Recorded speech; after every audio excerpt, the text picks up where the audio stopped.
Nelson MD at 425-823-4000 or visit DanielNelsonMD.com. That's DanielNelsonMD.com. The 2025 Seahawks season is almost here. Get fitted for game days with jerseys, caps, and tees, including the 2025 training camp collection. Visit the Seahawks Pro Shop at the Landing in Renton and Lumen Field or online at Seahawks.com/pro shop. Beat rising costs at Lake Washington Windows and Doors. For a limited time, get a 20% inflation discount and enjoy easy 18-month free financing with 0 down, 0 payments, and 0 interest. Details at lakewashingtonwindows.com. If you love to travel, Capital One has a rewards credit card that's perfect for you. With the Capital One Venture X card, you earn unlimited double miles on everything you buy. Plus, you get premium benefits at a collection of luxury hotels when you book on Capital One Travel. And with Venture X, you get access to over 1,000 airport lounges worldwide. Open up a world of travel possibilities with the Capital One Venture X card. What's in your wallet? Terms apply. Lounge access is subject to change. See CapitalOne.com for details. Tired of hearing scary radio ads about the IRS? Tax Relief Advocates is different. TRA is here to tell you that if you owe money to the IRS, whether it's $5,000 or $500,000, we have a solution. TRA can eliminate or reduce what you owe to the IRS with zero risk to you. We have over 1,000 5-star reviews on Google and an A+ with a BBB. End your tax nightmare today by visiting TRA.com or call 800-275-1728. That's 800-275-1728. The home of the Mariners. It is gone! Cal Raleigh, 2-run home run! Hear every pitch on 710 and the Seattle Sports app. Free consultations, no fee guarantees, 5-star reviews. J.P. Pendergast with Pendergast Law explains the importance of going beyond these familiar offerings. Accident victims want an attorney, Tom, that satisfies their needs. Someone who handles those needs with the highest degree of care.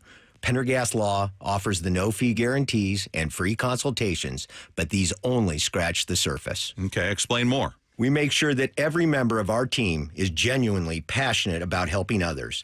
Customer service and communication are our top priority. It's how we take care of our clients so they always feel one step ahead of the insurance companies. Our strong reputation for high standards provides comfort and confidence when it's needed most. Pendergast Law offers the free consultations, the no-fee guarantees, and, of course, they are 5-star rated. But what really makes them different is their genuine passion for helping others. I can't recommend them enough. If you or a loved one has been injured in a car accident, call Pendergast Law. We can help. That's PendergastLaw.com. I have a handful of stories that really affected me personally in my career and how I handle employees. Lee Johnson, coming out of his office as a customer, asked me where the service department is. And I was like, yeah, go to the end of the hall, go up the stairs, go across the breezeway, open a door, go to the left. You want Chevy, go to the right. You want Mazda. Because I didn't even have enough time to say, hey, what kind of car do you have? Here comes Lee, and it's like, oh, man, come with me. Let me show you. And then having him come back and not dress me down is just almost like with that fatherly disappointment of like, hey, that's not how we take care of people. I mean, the right way is to walk her down to the stairs, walk her up the stairs, open the door for her, go over, cross the way, open up that door, introduce her to somebody.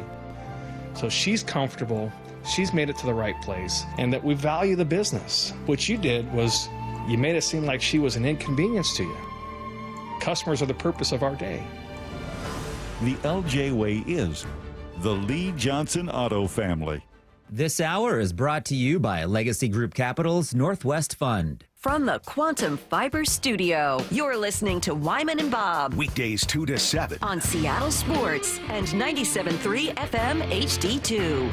Text line is there for you at 866-979-3776. You guys can weigh in on the Mariners. You can weigh in on the Seahawks. Whatever's on your mind, go ahead and share your thoughts there, if you will. But Seahawks had their little game-like setting you were at this weekend. What was your we'll play some thoughts from head coach Mike McDonald here in a few moments. But what was your biggest takeaway from the mock game?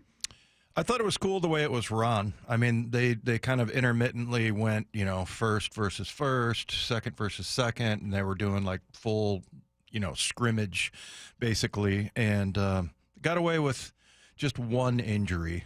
It was Finley, the defensive back, and I haven't heard exactly what happened with him. I thought it was an ACL, but anyway, that was the only injury. But then the other thing they did was, at one end zone, and there was a fair amount of people there, and everybody was cheering him on and everything. But, you had three different things going on at the same time. You had linebackers in the middle of the field with, one-on-one situations, whether it was a blocking thing for the running backs or they were running routes, just coverage. And then you had pass rush going on one end zone, and then just a quarterback and a receiver against a defensive back on the other side. And saw a lot of good things, man. But I'll tell you what, the one thing that if I would have just driven down to see this play, it would have been worth it. There was a spin move that Big Cat Williams put on Gray Zabel that was just phenomenal. Like, it was like a textbook spin move, and I just couldn't believe the quickness. And that just demonstrates how he can play anywhere on the line. But I think he was lined up. Yeah, he was lined up inside, obviously, because Gray Zabel's a guard. And yeah, the spin move and the way that he got past him. Zabel got beat, but then his recovery, like I almost thought he spun the other way, but he didn't. He just took a giant step and recovered. And so I'm like, I don't know if that would have been a sack or not. I mean, it was an impressive spin move, but the way that Zabel, just got his feet under him and was able to take like a direct line to cut him off, he might have actually blocked him on that one. So that was probably one of the most spectacular things I saw, and I like seeing the one-on-one stuff. But, for the most part, the other thing that really stood out to me, our defense is very disciplined as far as the window dressing, where they're up there looking like you don't know who's rushing, in other words. Right. And I think they're absolutely dedicated to that. And that's what makes their defense so good. You cannot tell who's going to rush and who's going to drop out. And then they have so much versatility in there. So, yeah, I mean, there was I wrote down a lot of different names. I thought that was the most impressive thing I saw. And it was just a one-on-one type of situation. But I liked that they kept going back between, working on coverage and all kinds of different individual things, and then back to like a team type of situation. And it looked like it was ones versus ones once, but then, they were substituting people in and whatnot. So it's kind of hard to tell, what I wasn't logging every single play, but they got a lot done. They really did. And that's the thing about Mike McDonald's, those guys, the coaches, they want to get in as much as they can in a tight period of time. And I thought they saw a lot. I thought there was a lot there that they can make decisions on as to who's starting, who do we feel good about. Did it look like the defense was way ahead of the offense? Did it look equal? How did that matchup look to you? Yeah, I mean, the offense wasn't like overwhelmed. And some of the plays that they ran, like putting Arroyo in motion, and then there was another little swing pass to Charbonnet where he had a lead blocker. The very first play, they had a fullback in. Really? Yeah, they had Oots in. Oots? Yep. So, but yeah, and they ran like a little swing pass to him. The other thing I noticed that Jalen Milroe that I saw, I didn't see him throw a lot of passes. There was a lot of tuck and run, which I'm fine with. Yeah. And he's got great speed, and he's a good running quarterback. So I think he's trying to be careful right now, and I'm perfectly fine with that. I think it's going to take a while for him, but yeah, there was most of the time where he was pulling it down and running. All right. Well, Mike McDonald talking after the game and talked about what it is he liked most from that game. The spirit of our group right now, and like the intention of what we're trying to achieve is spot on. It's right where we need it. I mean, we're not perfect by any stretch. A lot of things that that we're chasing right now, and we're kind of done with the install phase. So we were talking about the other day is, hey, now we're circling back, and let's focus on getting really good at what we do. But some good situational work. It was great to see the threes there at the end. Go down the field. There was a funky flag that was thrown right there on third down by the ref in charge, I guess. But it was good. They went down the field, executed.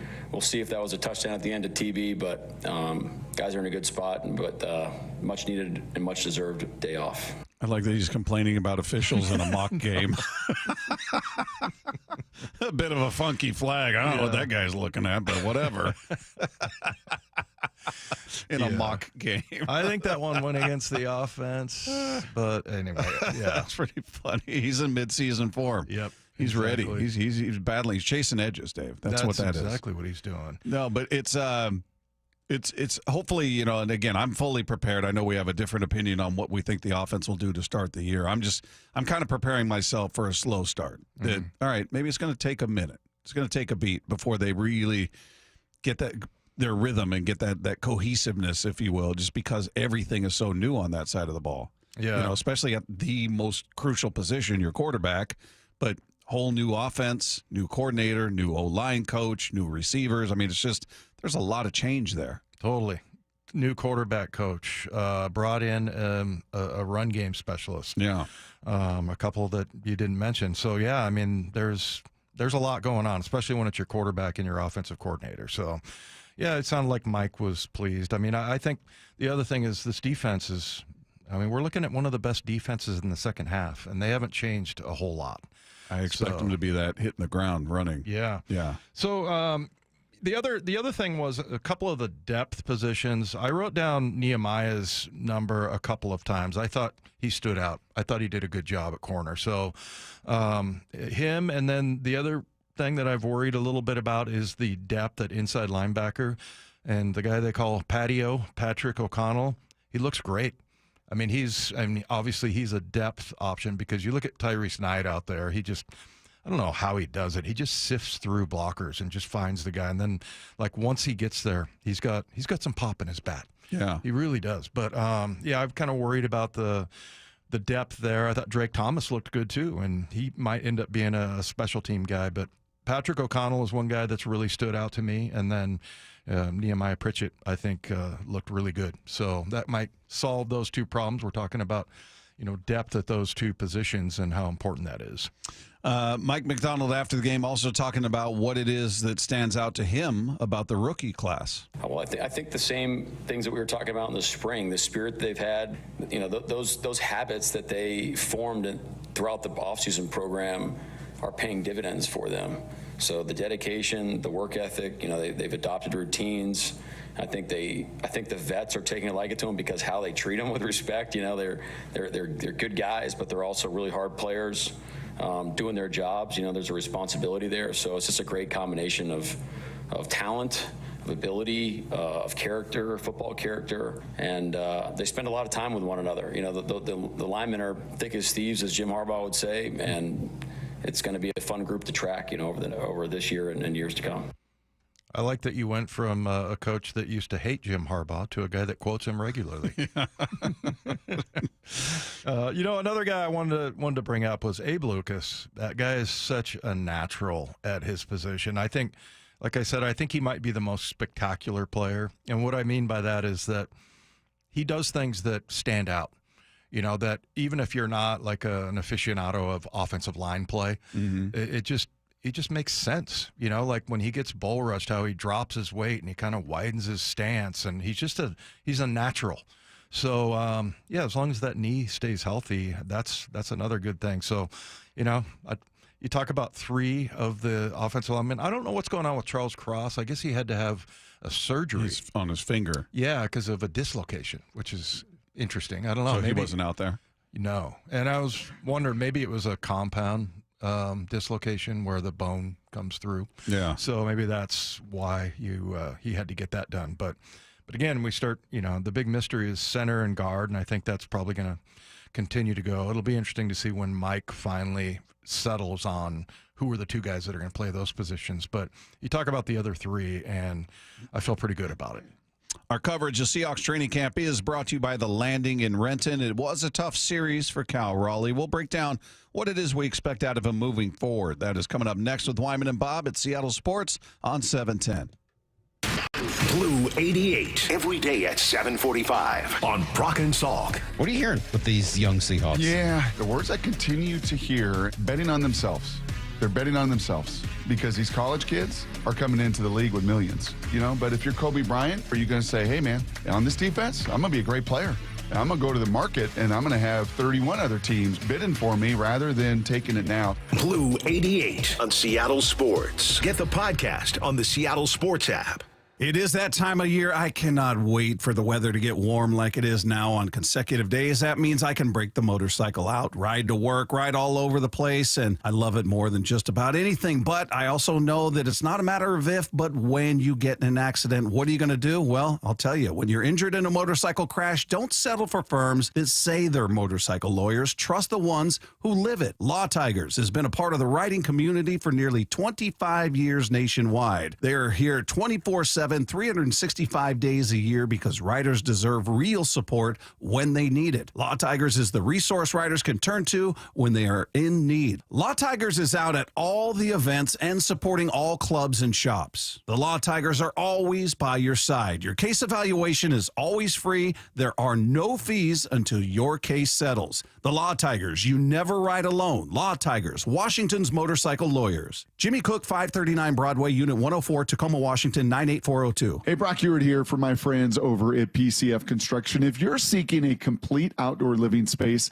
or a very specific project like an underdeck ceiling, maybe a new deck, patio cover, railings, well, my friends at PCF have you covered. This summer, well, you can enjoy 12 months of no interest and no payments. And how about this?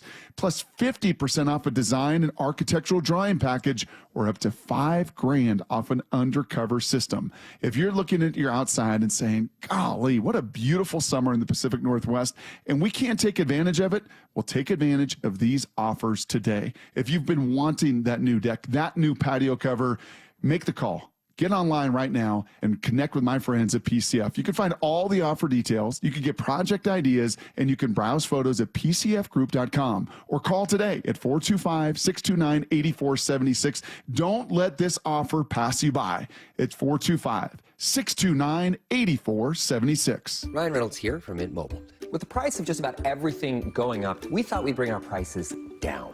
So to help us, we brought in a reverse auctioneer, which is apparently a thing. Mint Mobile Unlimited Premium Wireless. How did you get 30, 30, but you get 30, but you get 20, 20, 20, but you get 20, 20, but you get 15, 15, 15, 15, just $15 a month? Sold! Give it a try at mintmobile.com/save. Upfront payment of $45 for 3-month plan, equivalent to $15 per month required. New customer offer for first 3 months only. Speed slow after 35 gigabytes if network's busy. Taxes and fees extra. See mintmobile.com. This message comes from Viking, committed to exploring the world in comfort. Journey through the heart of Europe on an elegant Viking longship with thoughtful service, destination-focused dining, and cultural enrichment on board and on shore. With small ships that bring travelers closer to the destination, there's more time to explore. And every Viking voyage is all-inclusive, with no children and no casinos. Discover more at Viking.com. Bonneville International radio station contests are open to participants 18 years of age or older that are residents of Washington State unless otherwise specified. Employees or agents of the station, Bonneville International Corporation, other area radio stations, or any entity associated with the contests are not eligible to win unless the station otherwise specifies at its own discretion. Persons who have won in the last 60 days from a station contest or event may not be eligible. Full general contest rules are available on seattlesports.com or in person at the station during regular business hours. The home of the Mariners, Seattle Sports. Cal swinging a drive, deep to right field. Every pitch of every Mariners game is on the Seattle Sports app. You're free now. Free to stream beyond your wildest dreams. Rom-coms, slasher-coms, space operas. Free to fill your feed with impossibly chonky chonkers. Cats, corgis, babies on demand. Free to make your smart devices do silly things. Bowl of chips on the Robo-Vacuum. Free to open a world of remote work and Gametopia. Who's the boss now? Free to be everything you imagine. That's how it feels to have Quantum Fiber Internet. Your world unleashed. Learn more at quantumfiber.com. Limited availability, service in select locations only. Dave Wyman joined by Dr. Daniel Landis from Swedish CyberKnife. Dr. Landis, when treating prostate cancer, what can patients expect during CyberKnife treatment? So the CyberKnife treatment's an outpatient procedure. Essentially, it's a 5-day treatment, about 30 minutes per day. You walk in, you walk out, you essentially don't feel anything at all during treatment. Many patients still work full-time while they're having treatment. That's incredible. Treat prostate cancer with Swedish CyberKnife. Swedish.org/CyberKnife prostate. You gotta love baseball season, but when it comes to your windows, you don't want any curveballs. Riq Riz here, reminding you to trust your clubhouse with locally owned Pella Windows and Doors of Western Washington. Experience the difference with high-quality products, expert installation, and top-notch customer service. It's always a home run with Pella. Schedule a free consultation with Pella Windows and Doors of Western Washington. Just go to PellaPNW.com. That's PellaPNW.com. 1-877 Cars for Kids. KARS Cards for Kids. Ready to get rid of that old car? Donate it to Cars for Kids. Call 1-877-CARS-FOR-KIDS to reach a friendly live agent. Donation's super easy, and your car can be picked up as soon as tomorrow. Call us now, 1-877-CARS-FOR-KIDS. 1-877-CARS-FOR-KIDS. Donate your car today. Did you know you can donate real estate too? Wyman and Bob. From the Quantum Fiber Studio. Weekdays 2 to 7. On Seattle Sports and 97.3 FM HD2. Text line is there for you at 866-979-3776. Our buddy Ryan Rowland-Smith will be joining us at 3 p.m. for his weekly conversation, and got a lot of good stuff to talk to him about, so make sure you stay tuned for that. Meanwhile, you know, part of the beauty of what happened over the weekend is we saw this team can win without Cal Raleigh carrying the load. And he's been scuffling for a bit. In July, he hit a $194 with a 283 on base. And in this series, he was 2 for 15 with 9 strikeouts. He had an 0 for 5 on Saturday with 5 strikeouts. What is that called, by the way? I don't know. The 4 is Golden Sombrero. I don't know platinum? Platinum sombrero? Is it? Brady's giving the thumbs up. Yeah. Platinum. Yeah. And then he started the next game on Sunday with a strikeout. So he had 6 consecutive plate appearances with strikeouts. What's 6 called, Brady? I mean, if anyone even gets 6 at bats, that's already rough enough. I know. But this was 5. Unofficially, Baseball Reference says a titanium sombrero. Yeah. Now, it wasn't in one game, but it was 6 consecutive at-bats with a strikeout. 5 in the night before and then opening the next game with a strikeout. You're like, oh, boy. Yeah, so, look, this isn't to rip him at all. We talked about the idea that he's going to cool off. I mean, that's the nature of that position. He was hitting at such a ridiculous average, way above what anything he's done. So you knew he was going to regress a bit, and it was incumbent upon the rest of the guys to step up when that happened. Now, I don't expect this will be who he is throughout the rest of the season, but July was a tough month for him. He was kind of all or nothing. His hits were home runs, but there just weren't a ton of hits. So, you bat a $194 in that month, and there's the swing and miss has become more. And you've seen some frustration. I'd never really seen that out of Cal. So I'm kind of, not throw the bat, but kind of hit the end of the bat on the ground like, damn. You could see he doesn't generally show any emotion one way or the other. Yeah. And you could see he's getting frustrated. And, of course, immediately I saw, on social media, it's because of the home run derby. He's been bad since the home run derby. And I'm like, is it because of that? Is it the derby that messed him up, or is it the natural, hey, man, this guy's playing a lot of games behind the plate. He's getting beat up back there. It just takes a different toll on your body. And we talked about this early in the season, that this is when you tend to see numbers fall off a bit for catchers. Yeah. Yeah, just worn out, worn down. I mean, you look at once every 4 games since the All-Star break, he hits a home run. He's batting 215. I was just looking at based on that. I'm just looking at the last 16 games. And, since the All-Star break, because that's would be, because of the home run derby, 25 strikeouts. I don't think this is anything other than just a normal type of slump for him. I don't think it has anything to do with that. I mean, come on, that was a couple of weeks ago. I mean, I think he's recovered by now.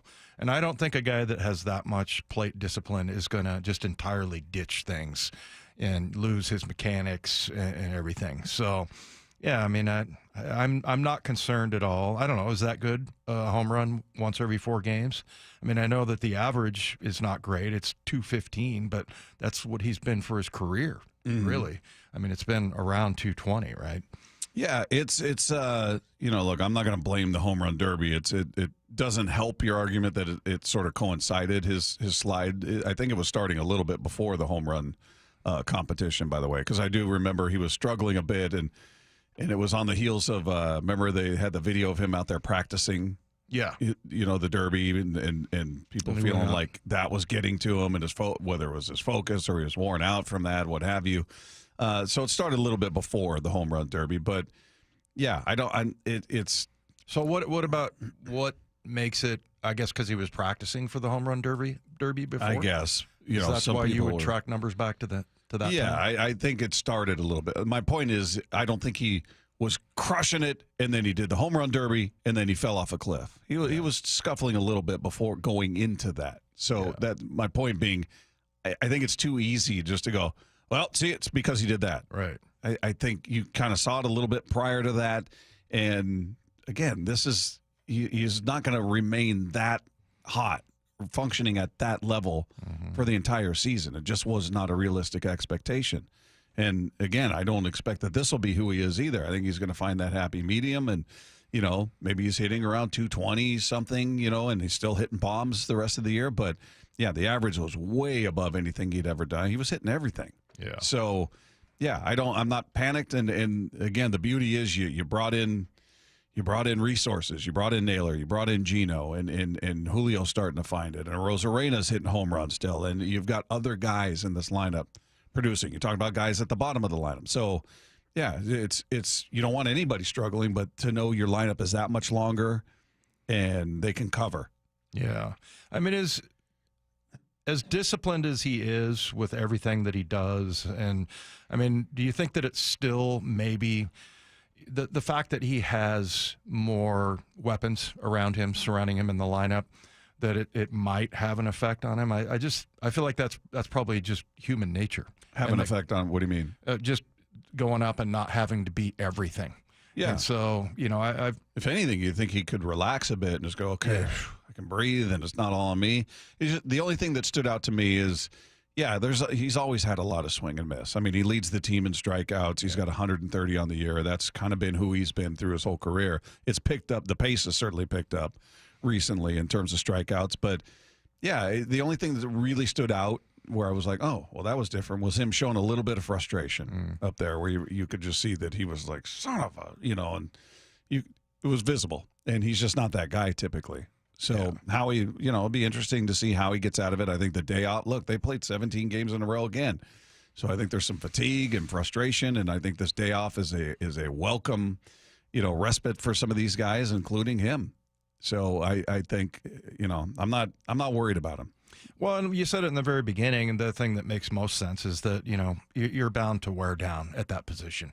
And we've been talking about it all year. And that's one of the things that makes it so great about what he's doing at that position. So, yeah, I mean, I'm not concerned, but just because I think we've gotten to know Cal a little bit better this year, since he talks every week and for 20 minutes or whatever on the Cal Raleigh show. Plus, he's doing every other kind of thing around the All-Star game. It just doesn't seem like that's something that is going to bother him. It's I don't think the attention or anything like that is ever going to be a problem for him. Just a regular slump and a catcher that's probably worn out. How many games has he taken off?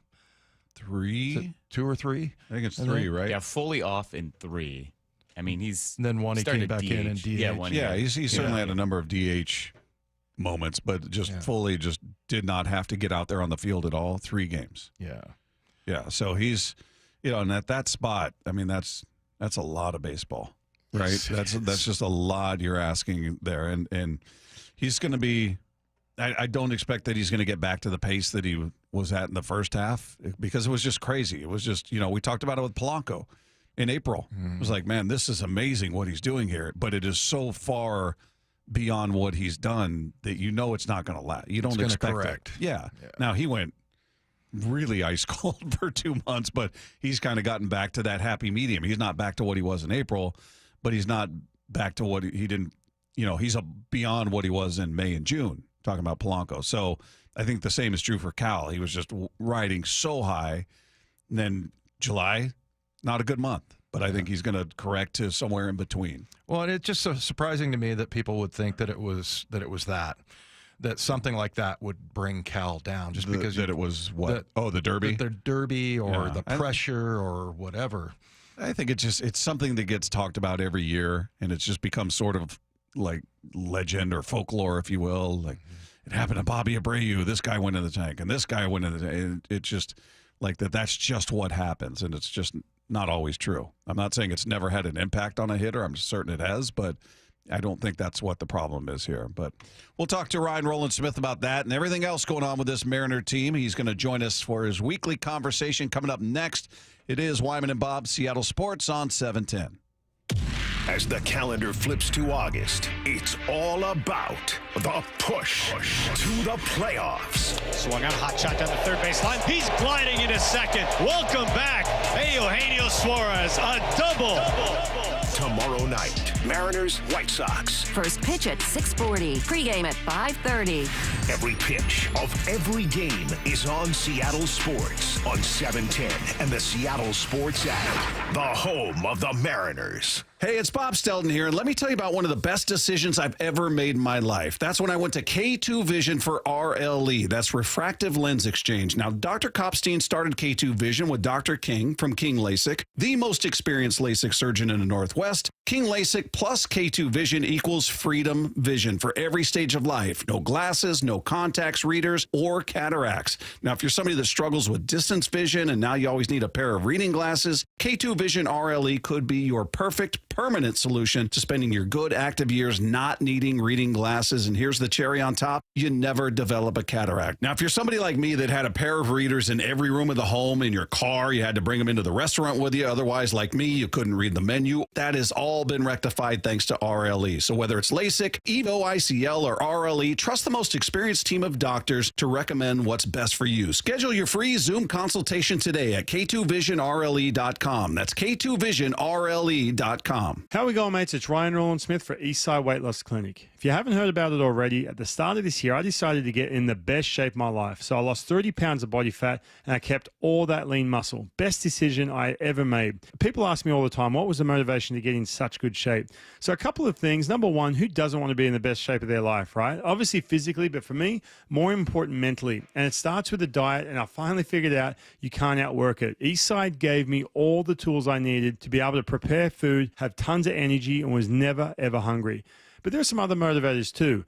I had to lose a bunch of visceral fat. I found out I had way too much of that, especially as I hit my 40s. But one more, look, this is the most important one. I wanted to set a really good example for my kids, to be the best version of myself. My kids look up to me, and I want to be the absolute best example and role model. So look, if any of these resonate with you, there's no better time to start. The time is right now. Make that free 15-minute call to Eastside Weight Loss Clinic and get it started today. It'll change your life like it did mine. Guys, did you know your testosterone affects everything in your system, including how you feel and perform every day?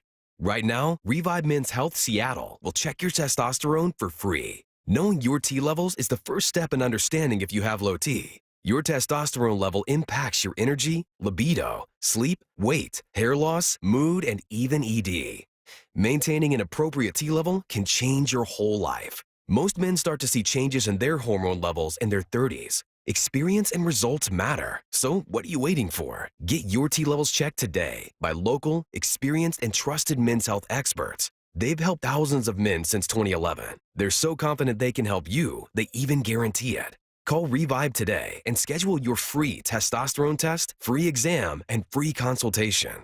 Call Revive Men's Health at 206-529-1111. That's 206-529-1111. Or visit ReviveMen'sHealth.com. I'm still going for it, even with higher stroke risk from atrial fibrillation, and a regular heartbeat not caused by a heart valve problem. Over a 3-year study, Eliquis apixaban tablets reduced stroke risk better than warfarin, and over 97% of Eliquis patients did not experience a stroke. A first stroke occurred in 2.9% of warfarin patients versus 2.3% of Eliquis patients.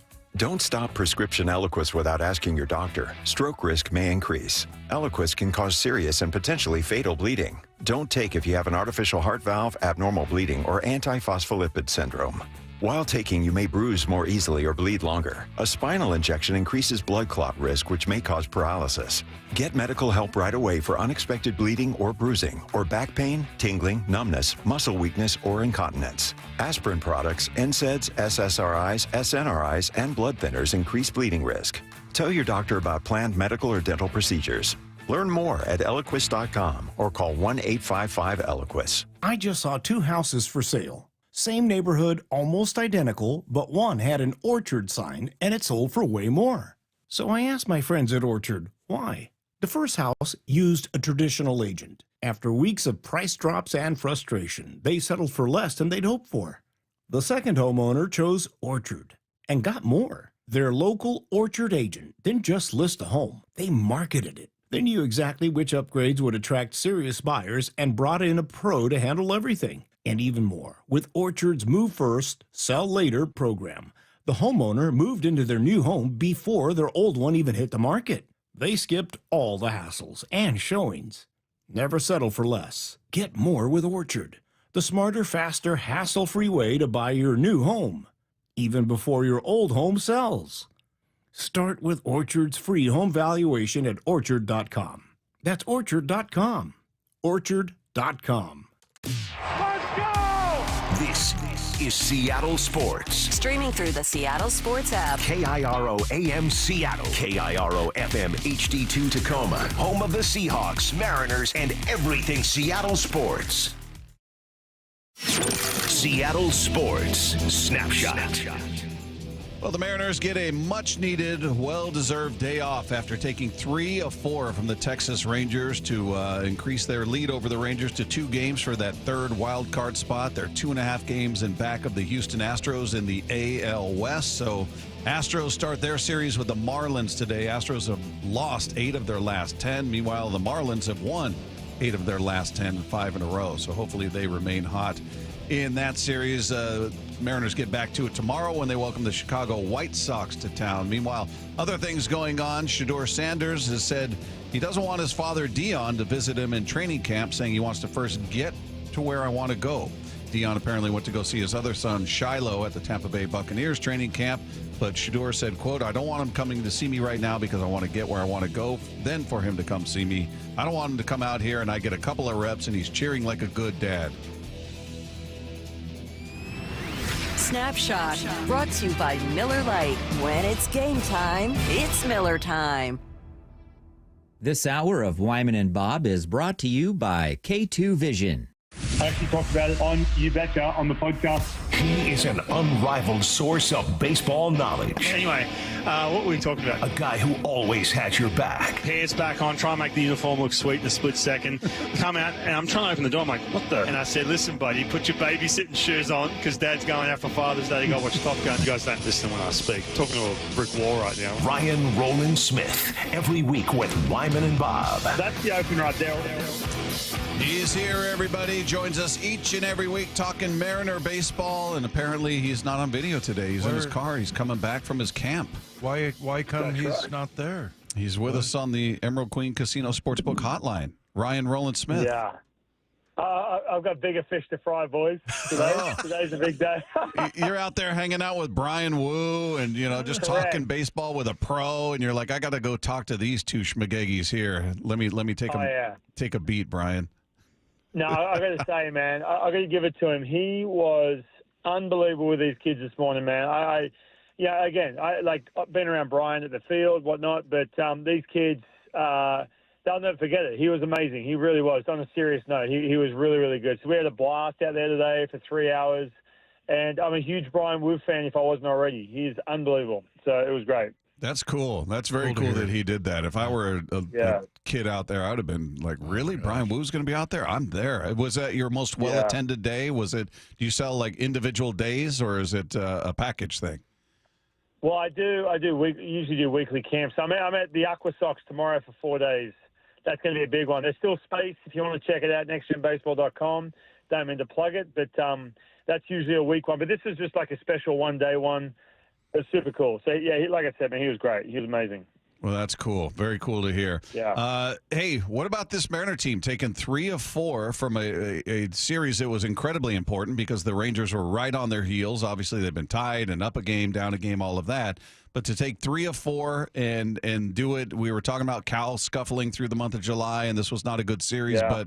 But not to rip him, is point out, hey, they found other ways to do it. Cal was carrying this team for the majority of the season, but now you've got a longer lineup. You've got other guys starting to get hot, so he can, figure his stuff out, and you feel like, okay, you need him without question, but they're going to be okay. Yeah. You're right. Cal, is a situation there, even when, they're doing good things, it's like, okay, if you can pitch around Cal, well, then it's like some of the guys around him, well, nothing really doing. But, man, I'm telling you right now, I always look at these lineups through a pitcher's lens, and you have a situation where, first of all, you got to figure out how you're going to where are you going to put Randy Rosarina, who's red hot? Like, where are you going to put him? And you got to put him in the leadoff spot because, he can run. He's on base is a little bit better of late, better swing decisions. And that's kind of what Dan Wilson has to deal with. The only downfall at the moment is the fact you got 3 lefties bunched down the bottom. But again, Goldie and I were talking about that before the game yesterday. He's like, hey, look, it's kind of easy for teams to match up down the bottom. And I was just like, hey, listen, man, this game, I'm sitting down in that bullpen, and I'm going to face this lineup. It just creates so many challenges. It really does. And then not to mention, too, a situation where you have Cal where he gets the platinum sombrero. I heard you guys talking about the titanium sombrero, which is brutal. But you get the platinum, but all of a sudden it's a situation where you look around and go, hold on, you've still got way more balance in this lineup and you've got some serious threat around him. So that's a good sign. Cal obviously scuffling a little bit at the moment. It's tough, but at the same time, this lineup, it's so much fun looking up and down it. Hey, Ryan, you got quality starts from Gilbert and Kirby, and then the good news that we just talked about in Take Two, that Bryce Miller had that rehab start with Tacoma on Friday. He was hitting 97.6 through 4 innings. When you look at those numbers, and I don't know if you got a chance to see him at all, but what do you like about that? And should we be encouraged by this, or is it just going to be a little bit longer process to get him back in the lineup or the rotation? I want to see it a little bit, more stretched out a little bit with him. I think you look at this and say, all right, if you can, I know there's games, and I'm contradicting myself here because I was saying the last 2 days that every game has that sense of urgency, and every game has a situation where I don't care if it's Logan Gilbert or Logan Evans. You're in the 5th inning and you're starting to show a little bit of fatigue mentally, physically. Get the bullpen going. Hence the fact getting that Caleb Ferguson to help that out, help that situation as well. It's going to be more of that panic button, shorter leash from a starter's rotation point. So I say that, but on the other hand, I just think with Bryce, he can be so effective for a good month to 6 weeks if he's right upstairs. Obviously, physically, yes, that's one thing, right? Get him right physically, get him back to a place where everything feels good out of his hand, gets that everything else. But get him right mentally so he, in the month of September, can be a factor, as opposed to a situation that we saw when he came back from that one sim game where he's pitching down in Houston, comes right back, and he's just kind of going back to square one where it's like, all right, I'm still dealing with some of the stuff upstairs mentally that I was dealing with earlier because, man, he can be so good and he can be such a presence in that rotation. But, man, you've just got to make sure he's completely, freed up upstairs. And I just think that, you know what, if you can, work around a situation where Logan Evans can give you 5 decent innings. And, by the way, the fact he came back out in that 5th and he had that quick one was gold, man. If you can get a couple more of those, a couple more weeks of that, let Bryce Miller go do his thing, experiment a little bit, get on the ropes a little bit down in AAA, and get him right for the month of September. I don't see this as a situation where it's like, all right, hey, we need him back immediately, because you're not going to get the same Bryce Miller that you need back. The one you want to get back is the one that is ready to go, and mentally he's had a chance just to free his head a little bit because, man, he can be really good.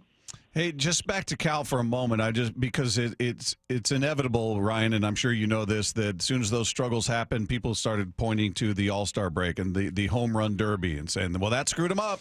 Told you, shouldn't have done it. What do you say to people that point to that as the reason why he's struggling? Well, I mean, I've got some numbers on, from last year. I think we went over it, where it doesn't really show any kind of slip in regards to guys from the home run derby to the second half. It could be something that, from an optics, it may seem like that. But when you look at exit velocity, when you look at rate of home run, when you look at swing decisions, when you look at chase rate, when you look at all this other stuff, there's no real physical decline or swing decline stuff. There could be a situation where they're not going to get pitched the same. And that's what I think at the moment's happening, right? First of all, I heard you guys talking about Cal right before you came on. And, we can all agree, man, it's been a grind for him. It has been a situation. He's tired. Like, he's got to be.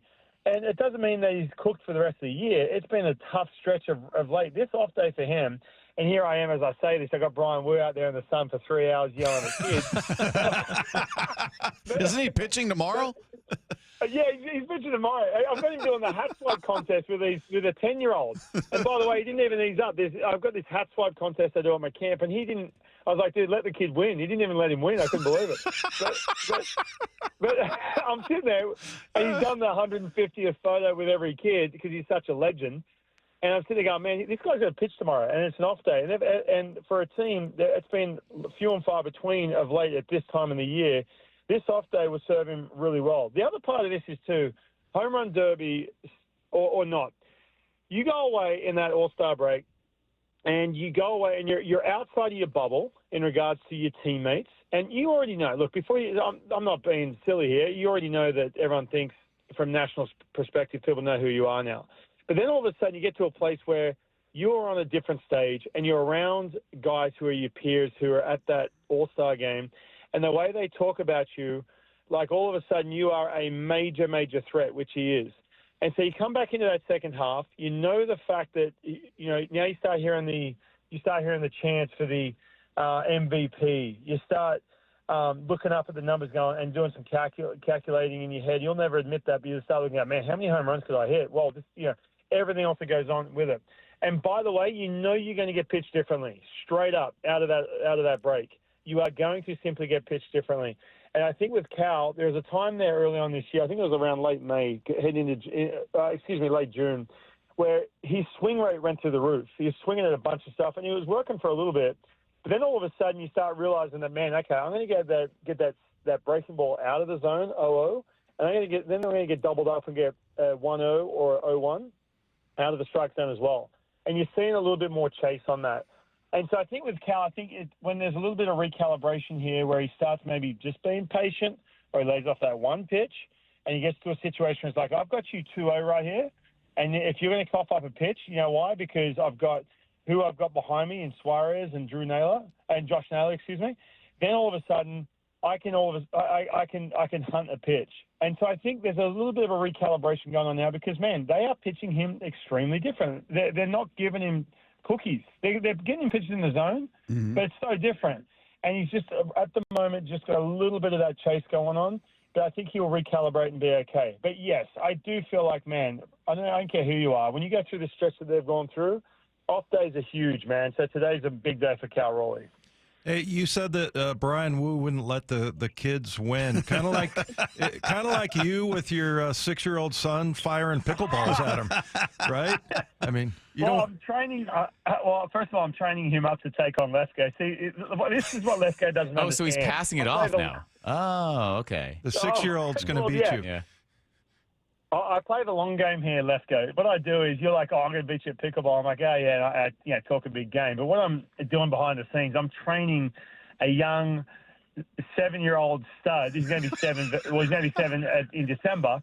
By the time he's 7, he's going to be able to dominate Lesko. So what I'm doing is training him up so he can make an absolute clown out of Lesko when he gets dominated by a 7-year-old. So that's exactly what I'm doing. So first it was you. Now you've passed it off. Now you're putting all this pressure on your son. All I hear is you're too scared to play me in pickleball. Well, more importantly, he's going to make you feel bad for firing missiles at a 7-year-old. See? Like, big no-win situation for me. Lefko. This is just devious. I don't like this anymore.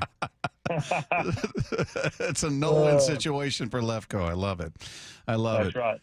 Hey, does it seem to you that and I was saying this when we opened the show, that I was in the stands for that game Friday with JP hitting the walk-off, and it was not exactly the same, but very similar to when Cal hit that walk-off to send him to the postseason. I mean, strangers hugging each other, high-fiving, the building is packed. Right. It was a playoff vibe in that building. The noise level, it's just, there's a different expectation now. Do you feel that? 100%. I've talked to you fellas about since the trade. Listen, man, the Mariners, I've said this 1,000 times, they've been aggressive at the trade deadline, no question, and they've been wheeling and dealing. How they acquire players is via trade. We've seen that, as opposed to in an off-season scenario. How many times have we said that? But this is the first time that I can remember that this team has said, okay, here's a trade. Now, we don't have to justify or add any little sugarcoat to, which could be a good move or a whatever move, or a lateral move or a good move or whatever. We don't have to justify anything. It's just straight up. There's no explanation. It's no. We are getting these pieces now because we are going to win in 2025. It's very clear. And I know that. You guys know that. And everyone who came to that game when JP walked off in that ninth inning knows that. It was loud, man. It was super loud. Talking to the Rangers broadcast, like, man, it is. And by the way, a Rangers broadcast team who have experienced a World Series 2 years ago. He goes, we get nothing like that in Texas. I'm like, guys, you just won a World Series 2 years ago. He goes, no. He goes, this is something, man. Like, the fans here. And it just makes me think, could you imagine if this team went as far as the Texas Rangers did just a couple of years ago, just the magnitude of that. And already you're seeing the effect because it's simply put, all right, we're going all in. We're going to clubhouse favorite, a fan favorite, bringing him back because all we care about right now is winning in 2025. I love it, man. And you could definitely feel that we're talking late July, early August here in this building. How does it, when you get a couple of guys like getting Naylor in there and Suarez, psychologically for the other hitters? I mean, because a lot of times we'll ask you about, like, if you're a pitcher and you're out there and you're not getting run support or whatever, but as far as hitters, what's the sort of dynamic of the, sort of the feeling of confidence and, how big is that? Because, now you look at this lineup, because I was looking like the first game, they got solid contributions from Dom Canzone and Cole Young. So, but just that effect, how real is it? Yeah, it's a real thing. I can speak from this because I pitched in the big leagues. When you have, I went to spring training and all of a sudden the Mariners said, you know what, this rotation, we're going to get Cliff Lee, you're going to have Felix. I was in that rotation.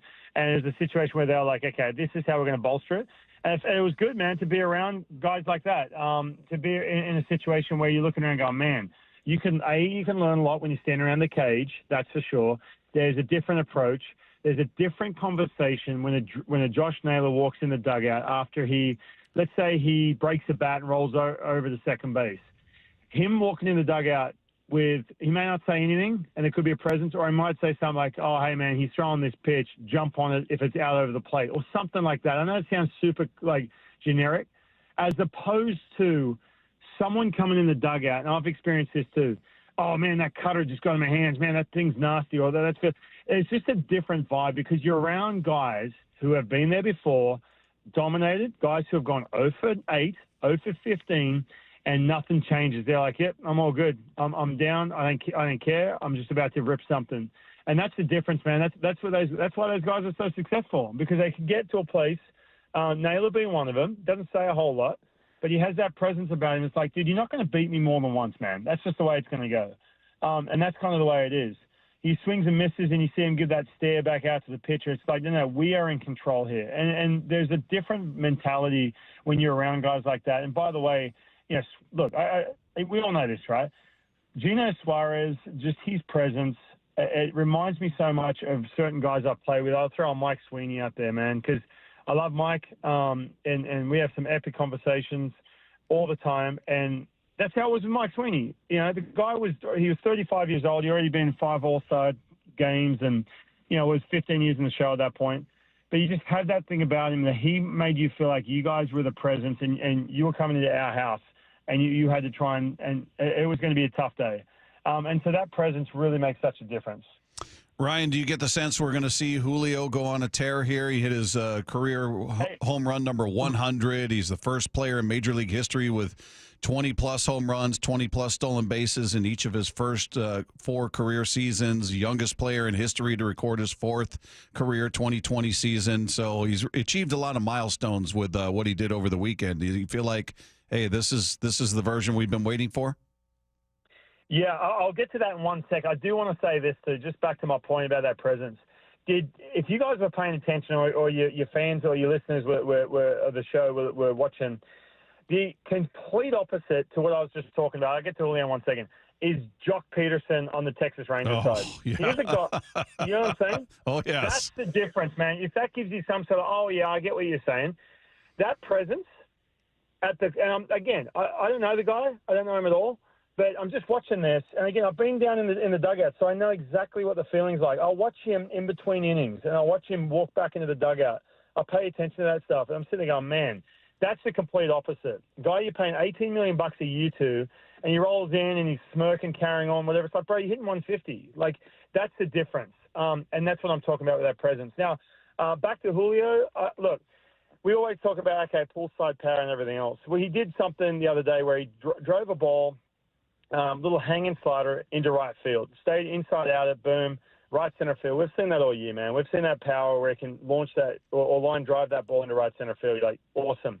But you know what? You got the exact same pitch, got the bat head out, and hit that ball into left field. I'm sitting there going, oh, man, okay. Now, if you can show that same pitch, even though it's a mistake, that you can hit that ball to right center field, then you can get the bat head out, and you can hit that ball in left field, that's when it's like, all right, he's covering a lot, man. And that's when the swing and miss cuts down. If the swing and miss cuts down with him, we all know he is much tougher to pitch to because all of a sudden you can't elevate it as much and you can't get away with a semi-decent breaking ball middle down to him because he can cover it. He's got all of a sudden that bat is staying through the zone much longer. So that's a great sign. And number two, man, I just feel like there's a certain energy about him at the moment where he feels like everything's going well. He's having a blast, in between some of these at-bats. I don't know if it's since the All-Star break there's a different outlook or he's taking the pressure off, whatever. But you have that feeling like something big's about to happen. Not to mention, too, like you look at his career numbers in August, September, he goes off. So I feel like there is an opportunity here that he could definitely go off for sure. Hey, quickly, before we let you go, Ryan, just a quick thought from you on why this team seems to handle the dominant pitchers in baseball. I mean, they beat Skeens and DeGrom and Skubal twice and Crochet, and then they face some, Schmagegi who's up there with a 6.5 ERA, and they get just locked down. You see it with their record against losing teams versus winning teams, too. I think they're 500 against teams that are below 500. Yeah, he faces some Rowland-Smith wannabe, Schmagegi, whatever, and all of a sudden they get. I said nothing about you. I would never do that.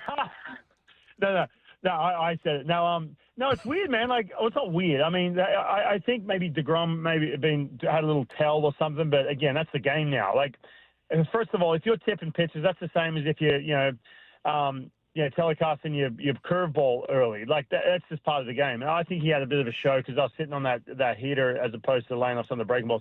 But no, man, they've handled those good pitches when the time has been right. Michael King with the Padres on a Sunday.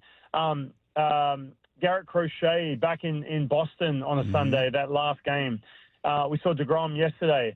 List goes on and on.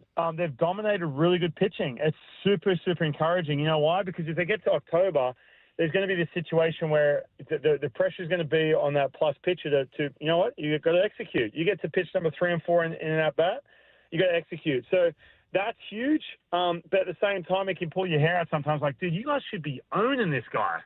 And somehow there's some little wrinkle or change up, and everyone's I'm talking Springs, who's having a good year, by the way, down in the Athletics, or a Kyle Hendricks, who's going slower than slow.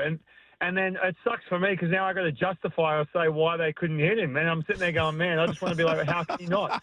So it's tough, man, because you want him to dominate those guys, but at the same time, when you can have the kind of at-bats they had, like, for example, the Canzone walk, dude. Like, what about the maturity from that kid lately? That Canzone walk, JT comes up, takes him deep. Cal walks, by the way, good pitch recognition. Comes up, the guy gets frustrated, and he lays something out there, for Julio to get. So, like, it's one of these ones where really good at-bats, and I'm telling you, you're not going to see these lockdown 4 or 5 innings against some Rowland-Smith wannabe just duds out there. Nowhere near as much as we saw in the first half because of the way the lineup's constructed now. Gotcha. He is Ryan Rowland-Smith with us each and every week. Always a great conversation. Ryan, we appreciate you, man. We'll talk again next week. Thanks, guys. Appreciate it. Thanks, buddy. There you go. If you missed any part of our conversation with Ryan, you can find it after the show on the podcast page at seattlesports.com. Meanwhile, we got more insight over the weekend on the most heated position battle of Seahawks training camp. That's coming your way next with Wyman and Bob at Seattle Sports on 710. He's the best catcher in baseball. Pitch to Cal, swing and a drive. And he's on Seattle Sports, Thursday afternoons all season long. It's the Honey Bucket Cal Raleigh Show. Presented by the Puyallup Tribe of Indians. More history for Cal Raleigh. I love being here, and I love these fans in the city. Catch every episode of the Honey Bucket Cal Raleigh Show, presented by the Puyallup Tribe of Indians, on the Seattle Sports YouTube page, the Seattle Sports app, and seattlesports.com. Why is Mazda of Everett the #1 dealer on the West Coast? Mazda of Everett is locally owned and operated for 20 years. They work hard to get you their best deal every time and to make sure you drive away happy. With over 700 new Mazdas, they stock more than anyone in the Seattle area. Find out for yourself why people keep coming back to Mazda of Everett. Take advantage of the Mazda of Everett price during the More to Move You sales event. MazdaofEverett.com. Claims based on Mazda USA inventory and sales reports. Head to T-Mobile Park August 5th through 10th as the Mariners celebrate Ichiro's induction into the National Baseball Hall of Fame. The festivities will be packed with must-have collectible giveaways, like an exclusive Funko Pop, 2004 jersey, and a replica of his Cooperstown plaque, plus his number retirement ceremony and more. It's going to be legendary. And there it is!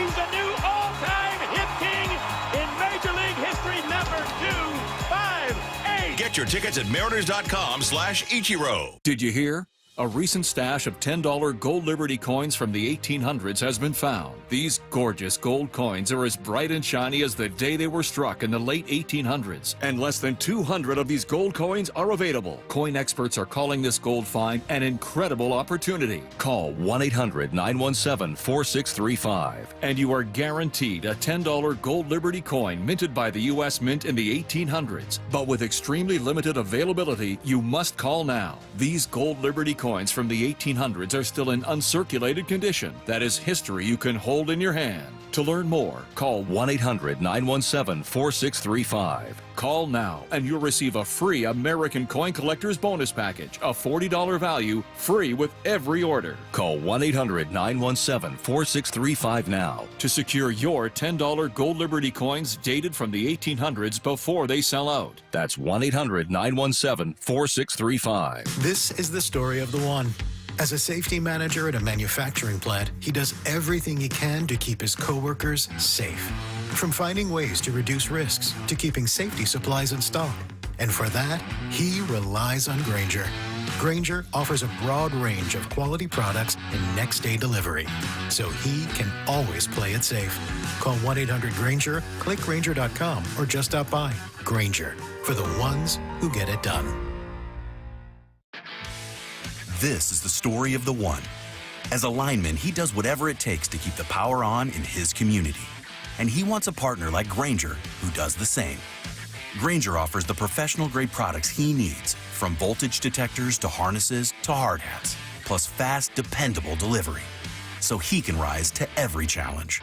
Call 1-800-GRAINGER, click Grainger.com, or just stop by.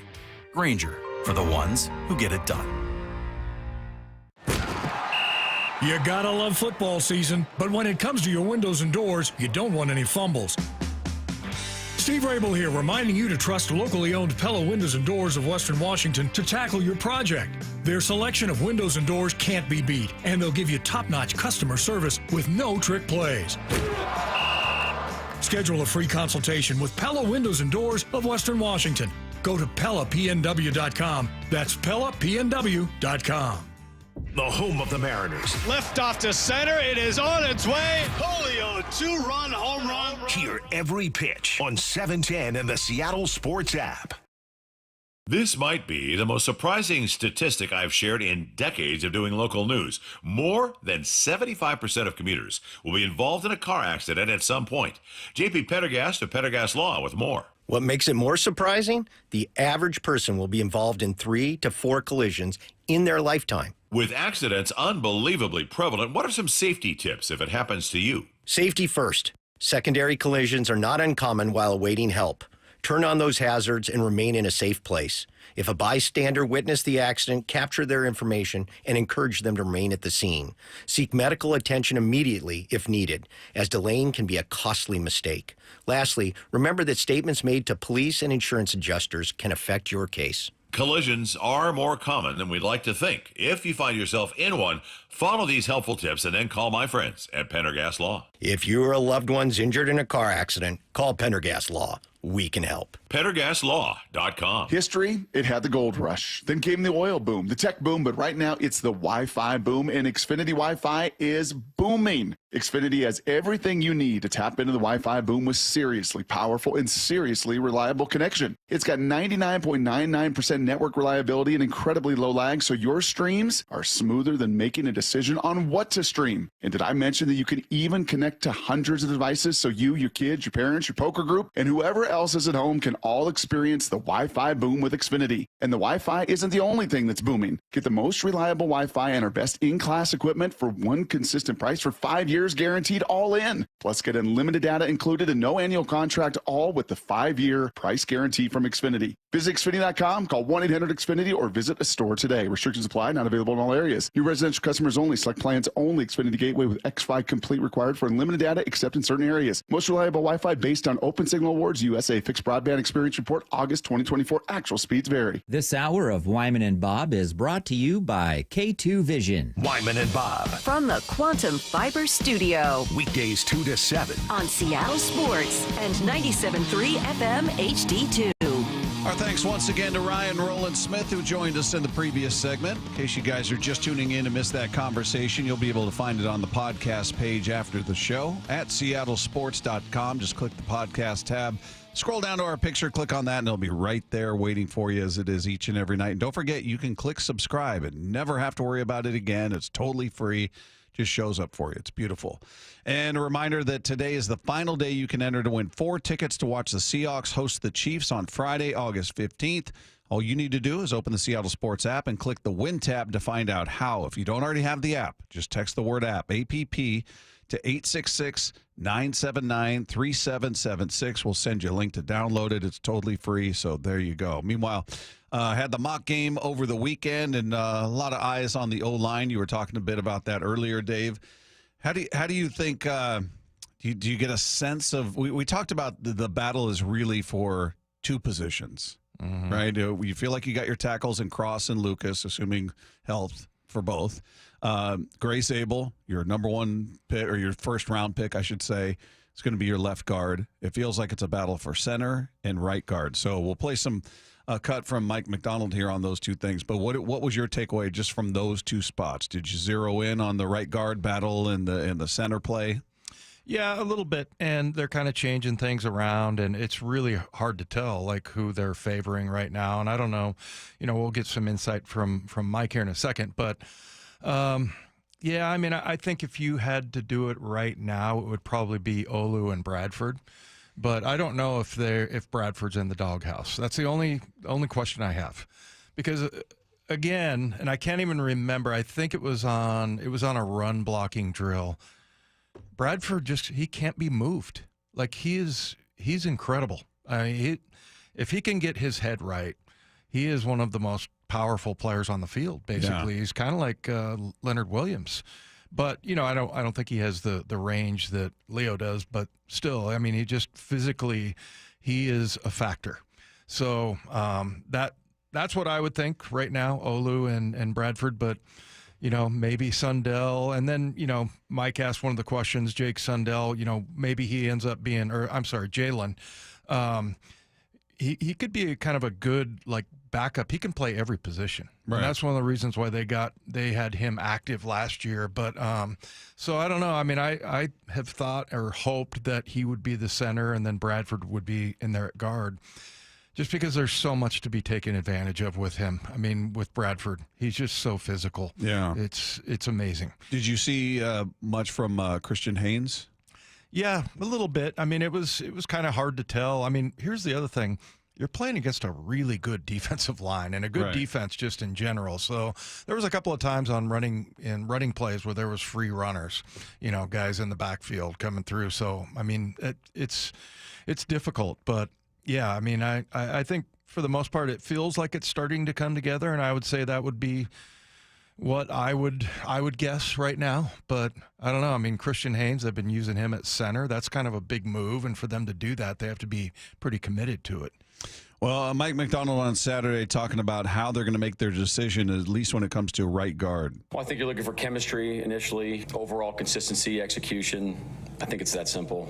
I think just who gives us the best chance to consistently move the ball, consistently run the ball, and protect Sam. So I think it's pretty simple. Well, the key word there is consistent, right? Who gives you the best chance if everybody's functioning at their peak? It's probably Bradford, as you said. I mean, he's got a different level of brute strength that you don't see out of some of the other guys. Not that they're weak by any stretch, but he's a beast. But he doesn't fit the consistency model. Exactly right. So, I mean, we'll see. Maybe he has changed. I think, I talked about the guy we're going to have on here in a few minutes, Riq Woolen. I mean, I think he kind of falls into that category too. He's got all of the physical tools. It's just a matter of concentrating on every single play and knowing what the situation is. And big year for both those guys. Yeah, it's a contract year. But yeah, I mean, and those are, we always talk about. And I don't want to say it like this harshly, but like there's lots of time. I'd put it this way: there's lots of times that guys get cut, and the reason is because they can't handle the playbook, meaning they don't know the plays, they're not dialed in, they don't know the rules. And offensive line, there's a lot going on there. So, but the good news is you've got some good guys around you. I mean, the right guard's going to have Abe Lucas to him, next to him. I think he's one of the smarter, better football players on this team. He just understands the game. So, yeah, I mean, it's kind of like Cal Raleigh. I mean, he pretty much he knows everything about this game. So, see, I shoehorned Cal's name in there. By the way. Yes, you did. Yeah. I'm just used to it now.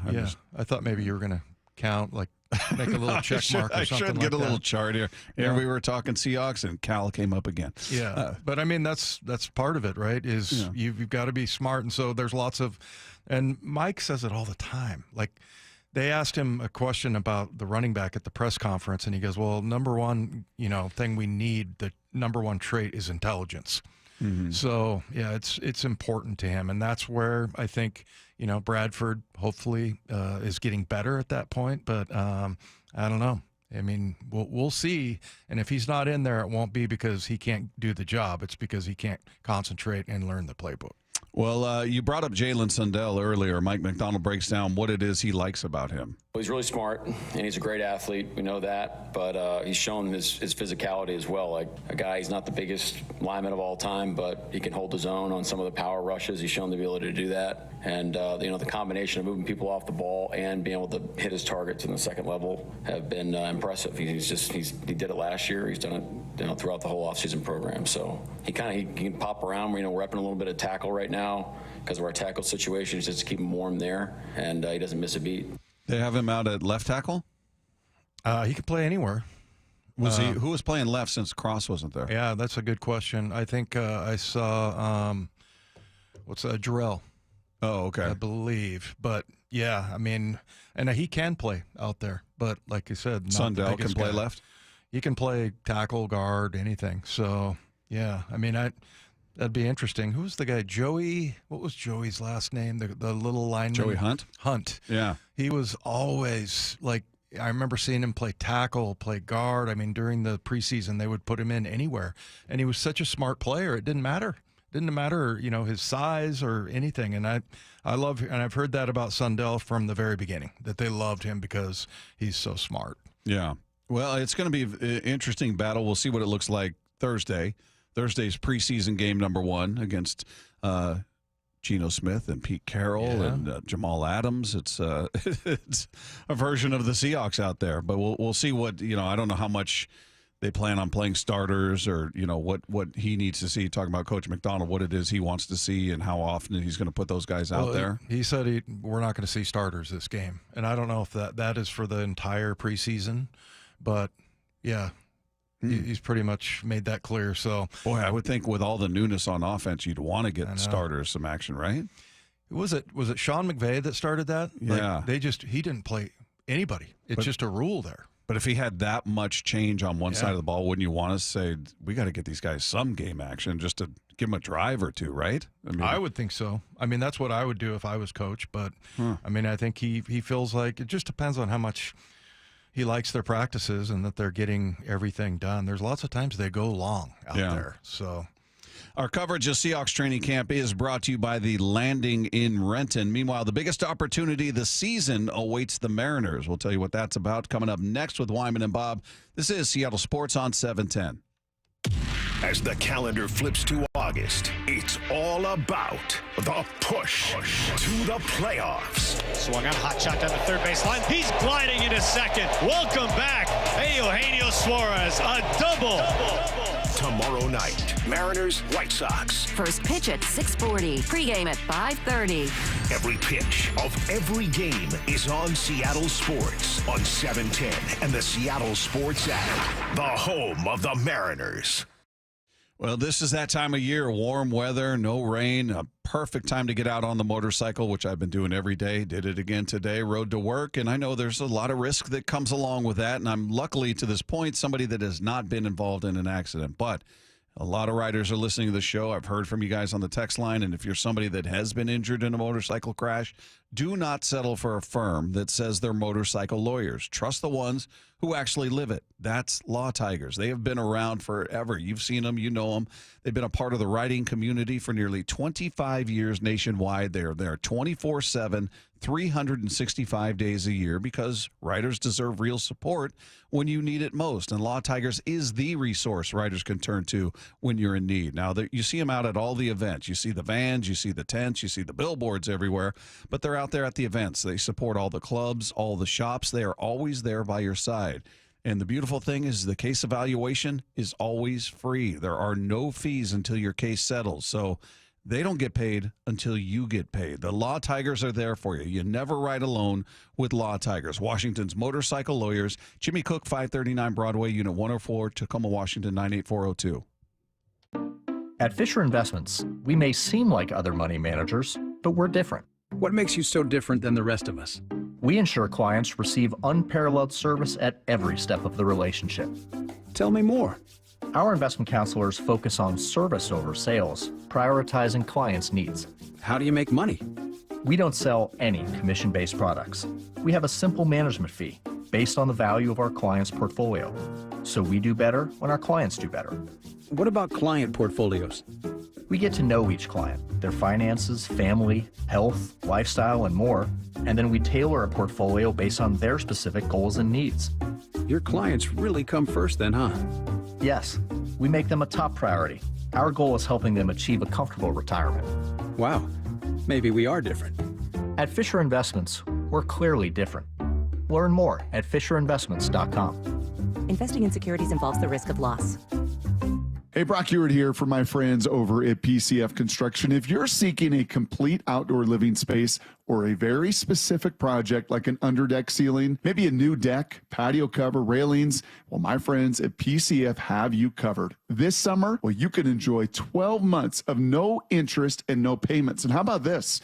Plus 50% off a design and architectural drawing package or up to $5,000 off an undercover system. If you're looking at your outside and saying, golly, what a beautiful summer in the Pacific Northwest, and we can't take advantage of it, well, take advantage of these offers today. If you've been wanting that new deck, that new patio cover, make the call. Get online right now and connect with my friends at PCF. You can find all the offer details. You can get project ideas, and you can browse photos at PCFgroup.com or call today at 425-629-8476. Don't let this offer pass you by. It's 425-629-8476. Bonneville International radio station contests are open to participants 18 years of age or older that are residents of Washington State unless otherwise specified. Employees or agents of the station, Bonneville International Corporation, other area radio stations, or any entity associated with the contests are not eligible to win unless the station otherwise specifies at its own discretion. Persons who have won in the last 60 days from a station contest or event may not be eligible. Full general contest rules are available on seattlesports.com or in person at the station during regular business hours. The home of the Mariners. One hopper snared at short. Not a quick hop by J.P. Crawford. That guy's a magician over there at shortstop. Seattle Sports. Download the Seattle Sports app.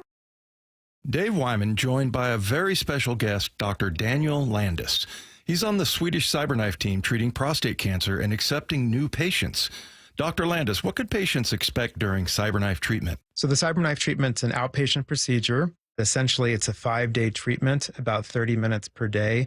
You walk in, you walk out. You essentially don't feel anything at all during treatment. Many patients still work full-time while they're having treatment. That's incredible. Where are your patients from? We see patients from all over, patients from out of state, Alaska, Idaho, from all over the world, honestly, since it's such a short treatment. How can someone get a hold of you?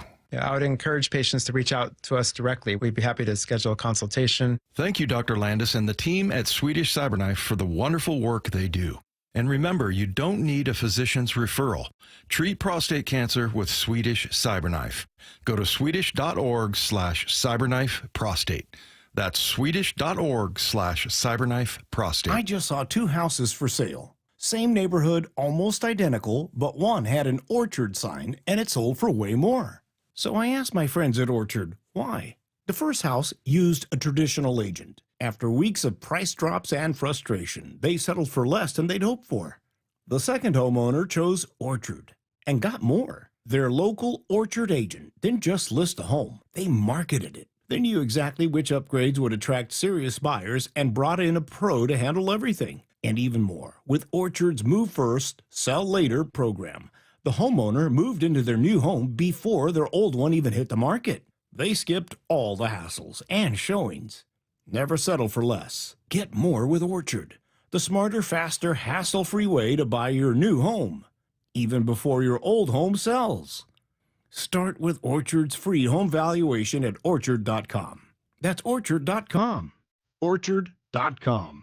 Wyman and Bob. From the Quantum Fiber Studio. Weekdays 2 to 7. On Seattle Sports and 97.3 FM HD2.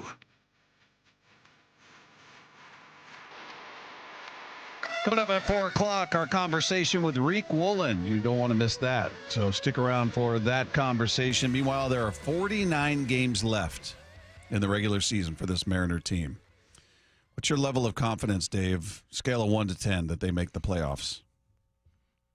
I'm going to say 8. I'm pretty confident. Yeah. I'm pretty confident. I mean, look, it's just been the offense has just been so inconsistent, but just that series, I'm hoping that it's very telling, but I feel pretty good about it.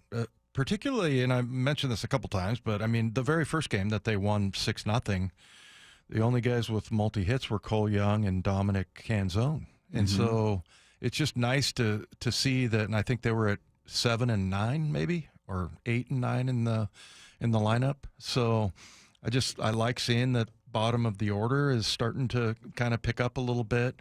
I expect the pitching to get back to where it was last year, and they feel like they're kind of heading that way. Good news with Bryce Miller, as far as his rehab start, and yeah, I'm confident. How about you? I'm probably at an 8 as well. Yeah, I mean, there's a different, like I said, a different vibe, different level of expectation. It feels like I think they were all, very pleased with what the organization did at the trade deadline, and we'll see how much that pays off. People are pointing out, well, Gino hasn't done anything yet. Well, he had an immediate impact by his presence, and we heard about it the second he stepped on that plane after they lost the series to the A's, and you could have been flying home with your head hanging down like, oh. How do we lose to these guys? And then here comes Gino on the plane. The whole plane erupts in applause, and he's hugging everybody, and he had an immediate impact. And I think he's had an impact in that clubhouse and just on the field. He brings a different good vibes only. I mean, it's literal. I mean, it just I think he gets guys to relax. I think so. Yeah, it doesn't mean you don't expect him to produce. Absolutely, it's only been a handful of games so far, so I'm not worried about it. And there's going to be. Where did I see it? It was probably social media. Somebody, he strikes out a lot. I'm like, well, that's always been the story. Sure.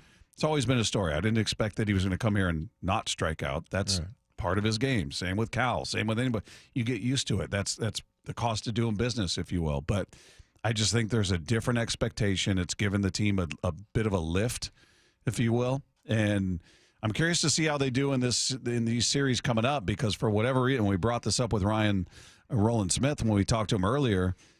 this team against the bad teams, they tend to struggle. I think they're 22-22 against sub 500 teams, and we've talked about them dominating, these elite pitchers. They beat Skubal twice. They beat Skeens. They beat Crochet. They beat DeGrom. I mean, just the names, the elite pitchers they face, they tend to do not every single time, but they've got a knack for stepping up against those guys. And then here comes Schmegegi, who's got the ERA of 6.5, and he's just got his tail kicked in his past 3 starts, and all of a sudden he's throwing 3-hit ball against the Mariners, and they can't do squat against him.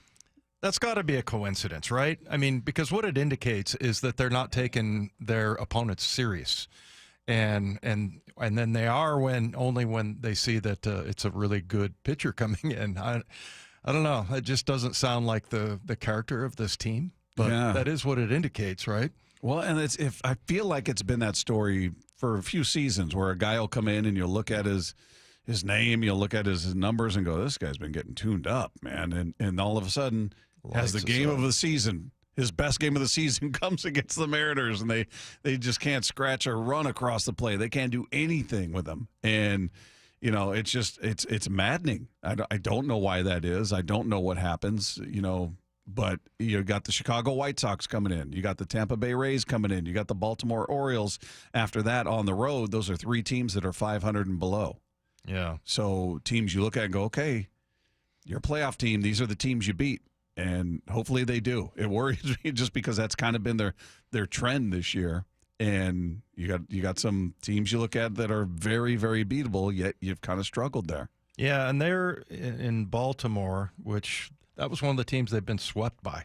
It's funny, I don't remember the sweeps. I do the Yankees because it was so recent and it felt so bad. It did feel really bad. And the Giants, too. The Giants didn't feel very good either. That was a very bad time because that was at the end of that. The last game in that series was when you had injuries and things like that going on there. I think there was a pitcher hurt as well as Robles out in the outfield. But, yeah, the Yankees, Baltimore, Toronto, Arizona, and San Francisco is who they've been swept by. But, yeah, so I don't know. If you look at Chicago and going to Baltimore, I mean, I don't know. Like I said, it indicates that, you don't take those teams very seriously or those pitchers very seriously. But I'm just looking at this run of 6 games with in New York playing the Mets and then at Philadelphia.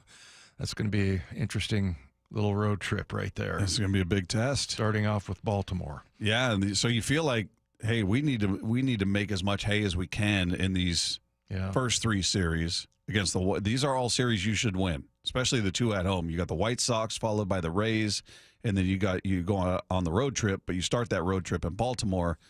That's a series you should win. And then you got the Mets and the Phillies, and you go, okay, well, that gets a little sketchy. So let's try to, as they say, stack wins leading into those 2 series, because this is where you look at it and go, this is where you close the gap on the Astros. This is where you got 2.5 game bulge right there. They've been struggling, and hopefully that continues. And you're facing much weaker opposition, so you feel like this is where you make that move for the division. Yeah. Tell you what, I'm looking far ahead into September, how they end the series. They're at Kansas City for 3, at Houston for 3, very near the end of the season. And then you got Colorado at home and the LA Dodgers coming in here for the last 3. So yeah, hopefully the Dodgers will have everything locked up in their division, and they'll be resting guys. And, hopefully the Mariners don't need to, we got to take all 3 or, so get into one of those scenarios where you're like, okay, they got to play out of their minds just to get to the postseason. Hopefully that is not the case. Yeah, but to your point about, not taking Joe Schmegegi seriously, you got a test here with 3 at Houston, and then you come home and get 3 from Colorado. And then, watch, they'll just rip through the Dodgers and then lose the series to Colorado, right? I certainly hope not, man. We need them to handle their business with these teams they've got right in front of them, and we need these struggles of the Astros to continue. Yeah. And we're counting on a Miami team that's not a great team, but has been hot. New York Yankees have not been a good team as of late, but hopefully they can turn things around. And then Boston's been hot, so hopefully this is a tough stretch. This feels like by the end of all of this, the Mariners could be sitting in first place in the AL West. Yeah. If things go as they should. So we'll see. Meanwhile, it's a big year for this guy, Riq Woolen. He's going to join us to talk about all of that, and that conversation comes your way next with Wyman and Bob. It is Seattle Sports on 710. Seahawks training camp is underway. That is music of the year. And nobody gives you more insider access than the home of the Seahawks, Seattle Sports. Coach McDonald sitting down with us right now. This thing on and ready for you. Watch how the Seahawks roster comes together. Seattle Sports training camp coverage is presented by the Landing in Renton. Seahawks training camp on Seattle Sports on 710, the Seattle Sports app, and the Seattle Sports YouTube page. Well, I'm here with my good buddy, Dr. Dan Nelson from Eastside Pain and Regenerative Medicine. And you've heard from Dr. Dan's patients over the years how a simple stem cell procedure has successfully conquered their pain. Well, folks, now it's my turn. After years of dealing with knee pain from all the football abuse, I can say my knee pain now is almost 100% gone. How'd you do it, Dr. Dan? Well, Brock, personally, I'm very happy that you did so well. And your story is like so many of our other patients who come in, former athletes and non-athletes as well, who have come in with chronic knee pain, and they are looking for alternatives besides knee replacement surgery. And we're happy to provide this service. It's been truly a game changer for so many folks. It's just been a pleasure to be part of this. Consider Dr. Nelson, the only doctor with over 30 years of experience in pain medicine techniques, including stem cell therapy. I was in and out with a couple of follow-ups. It's a non-surgical solution to pain using your own stem cells. Consider stem cell therapy with Dr. Daniel Nelson, MD at 425-823-4000 or visit danielnelsonmd.com. That's danielnelsonmd.com. Summer can be the best time of the year, but if it's not feeling good in your house, if it's turning into an oven, some of the problems might be because you don't have enough insulation in your crawl space or attic. In fact, many homes in our region have damaged insulation or even none at all. Yeah, it's Mike Salk here, and you got to get somebody to check on it. That's why you call Crawl Pros. They'll come out and do a full corner-to-corner inspection of your crawl space and attic. And if it turns out that you've got a problem with your insulation, and maybe that's leading to bigger energy bills, guess what? Local utility companies have special incentives to help with the cost of getting your house properly insulated. In fact, if you're a PSC customer and your home was built before 1990, you could qualify to receive a rebate on up to 95% of the cost to get your attic properly insulated. Yep, 95%. Call Crawl Pros if you're worried about critters, mold, water damage, insulation issues, or anything else related to your crawl space or attic. Schedule a free corner-to-corner inspection at crawlpros.com. For over 113 years, Pacific Lamp and Supply Company has been your #1 lighting specialist in Washington, from the Space Needle in Seattle all the way to the Riverwalk in Spokane. With the largest lighting inventory in Washington, Pacific Lamp's knowledgeable and experienced staff can assist with any lighting issue, including intricate lighting and control designs. Plus, they work with all utilities in Washington to get you the best available lighting rebates. Pacific Lamp and Supply Company, Washington's lighting experts since 1912. Visit pacificlamp.com. 1-877 Cars for Kids. KARS Cars for Kids. 1-877 Cars for Kids. Donate your car today. Call 1-877-CARS for Kids to reach a friendly live agent. Donation's super easy, and your car can be picked up as soon as tomorrow. Call us now, 1-877-CARS for Kids. Donate your car today. Did you know you can donate real estate too? Old windows cost you money and security. Lake Washington Windows and Doors installs energy-efficient, high-security windows that lower your bills and increase protection. With leak armor installation and lifetime warranties, you're protected for life. Choose LakeWashingtonWindows.com today. Hey friends, Stacy here. Wayscar Ford Isuzu in Auburn is celebrating its 103rd year anniversary, and their biggest sales event of the year is going on right now. Take advantage of their great pricing on new Fords, Isuzus, and commercial vehicles. Check them out for yourself at wayscarford.com. Top Fitness Stores, the Puget Sound's premier fitness equipment store, is having a summer sale. Right now, they're offering the Inspire FT2 functional trainer at $2,000 off. Check out Precor's new 500 series treadmills and ellipticals. They're also offering the Inspire T5 fold-up treadmill at $500 off. Do you have an empty room in your house? Give Top Fitness your room dimensions, and they'll do a complete fitness room design. Top Fitness also has the flooring to complete the fitness space you dream of. As always, get the best advice and service from the team of experts at Top Fitness with professional delivery and assembly. It's no secret that everyone from personal trainers to professional athletes loves Top Fitness. From simple items like weights and accessories to complete home gym packages. Check out the summer event now. Top Fitness has locations in Tukwila, Linwood, and Bellevue, or visit topfitness.com for more info. That's Top Fitness, your best place for home fitness equipment. The future is here, so why is your internet stuck in the past? With Quantum Fiber Internet, you can get next-level multi-gig speed on a reliable fiber network. Fair and honest pricing with no annual contracts or bundling required. And whole home 360 Wi-Fi to make sure your devices are ready to take you where you want to go. So you can stream, post, game, surf, like, and love to your heart's content. You do you. Let Quantum Fiber Internet take care of the rest. Learn more at quantumfiber.com. Limited availability, service, and speed in select locations only.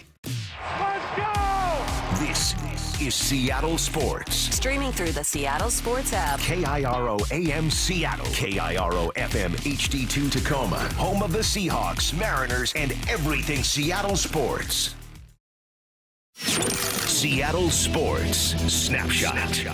Mariners have the day off after taking 3 of 4 from the Rangers over the weekend. They'll welcome the White Sox to town starting tomorrow. Meanwhile, games going on right now. Bottom of the second in Miami. No score between the Astros and the Marlins. Bottom of the second in Detroit. Twins out to a 1-0 lead over the Tigers. They're headed to the bottom of the first in Pittsburgh. Giants with a 2-0 lead over the Pirates. And the Phillies up 1-0 on the Orioles. That one in the top of the second. Meanwhile, speaking of the Astros, their third baseman, Isaac Paredes, has opted to forego season-ending surgery on his strained right hamstring and instead will rehab the injury in an effort to return to the team later on in this season. Snapshot, brought to you by Miller Lite. When it's game time, it's Miller time. This hour is serviced by the Lee Johnson Auto family. From the Quantum Fiber Studio, this is Wyman and Bob On Seattle Sports. Streaming live on the Seattle Sports app and at seattlesports.com. Now, here are your hosts, Dave Wyman and Bob Stelton. Seahawks training camp continues, and we're getting excited. We got preseason game number 1 coming up this Thursday, and I would imagine our next guest is very excited about that. He's with us now. Joining us live from the Virginia Mason Athletic Center. You know him, you love him. Riq Woolen is here with us. How are you, man? Shoot, I'm doing good, man. I appreciate y'all for having me on. Just, finished up another great practice, and it was just some great weather today as well. So it felt real breezy, and it was a lot of fun. Yeah. How much are you looking forward to? Training camp hasn't been going that long, but are you in that mode where you're like, man, I just want to hit somebody else. I can't wait for this game on Thursday. So most definitely, preseason is exciting, and it is nice to go out there and play against somebody else, but also it gives other guys on our team to, go out there and showcase their skills and showcase why they belong in the league. And, they got a last name on the back of their jersey that they want to represent, and they get a chance to, showcase it this Thursday. So I'm excited, and I'm ready to see the other guys go out there and let it loose as well. Riq, what's it like your second year with this defense? You guys finished really strong, and then, going into the offseason the next year, can you tell? Does it make a lot more sense to you? Is it like kind of coming back your second year after your rookie year?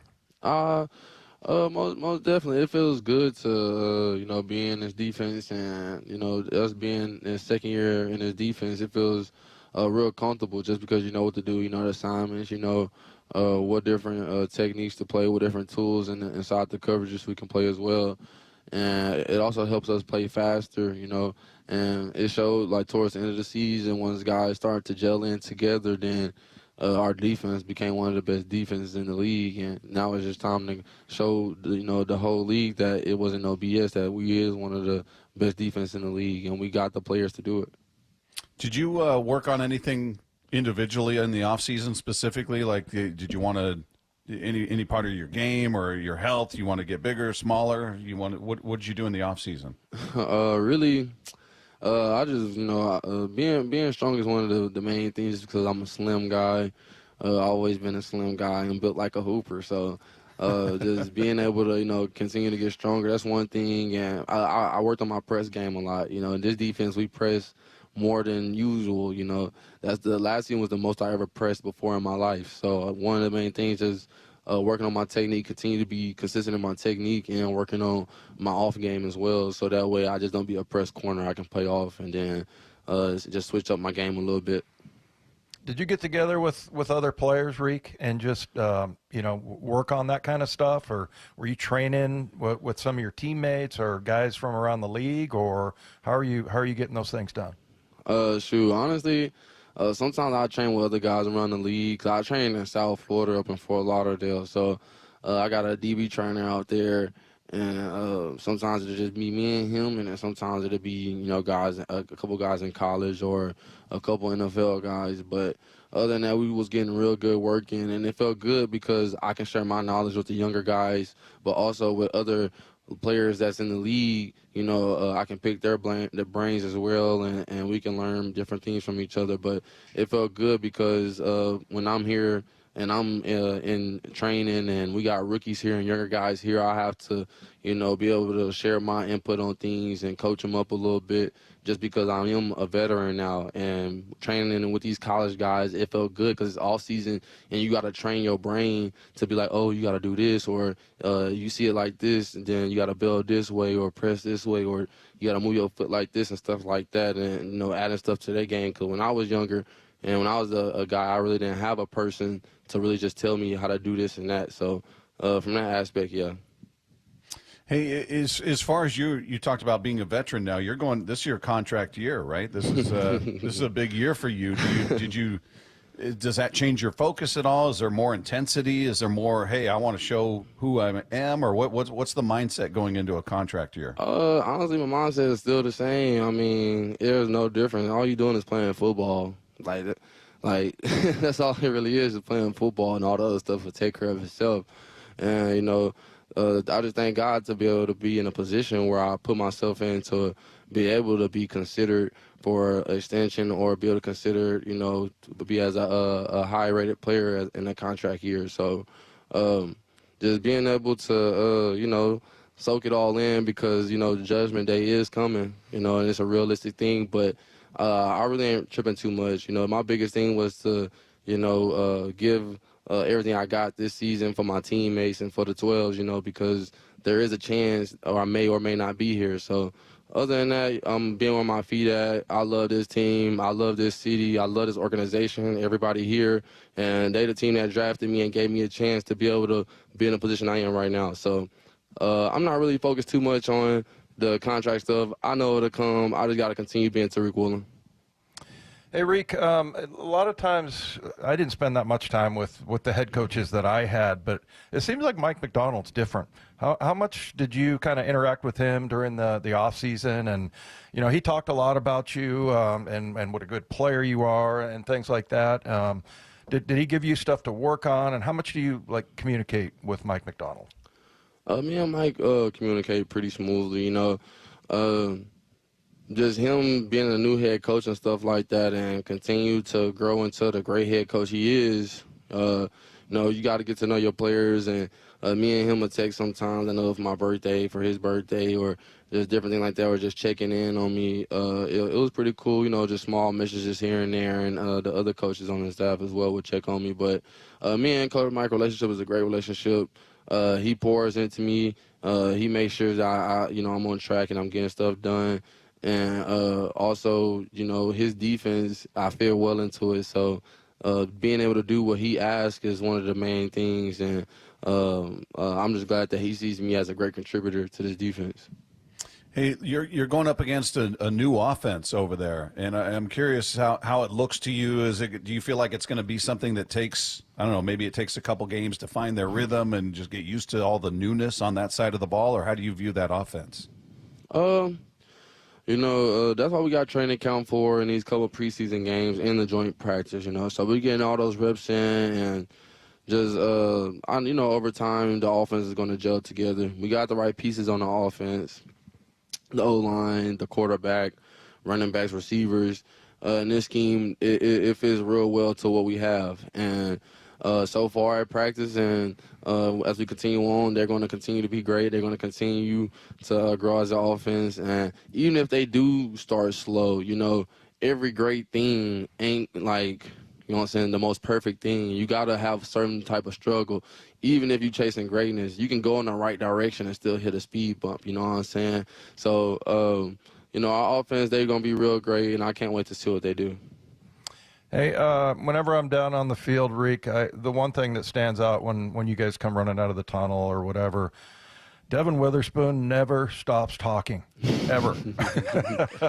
And I'm just curious what you're like on the field, because, and tell me if I'm wrong, it seems like he is always going. I mean, he is constant. But are you that kind of guy? What are you like on the field? Honestly, I'm a chill guy. I'm a laid-back guy. You know, some people may mistake that as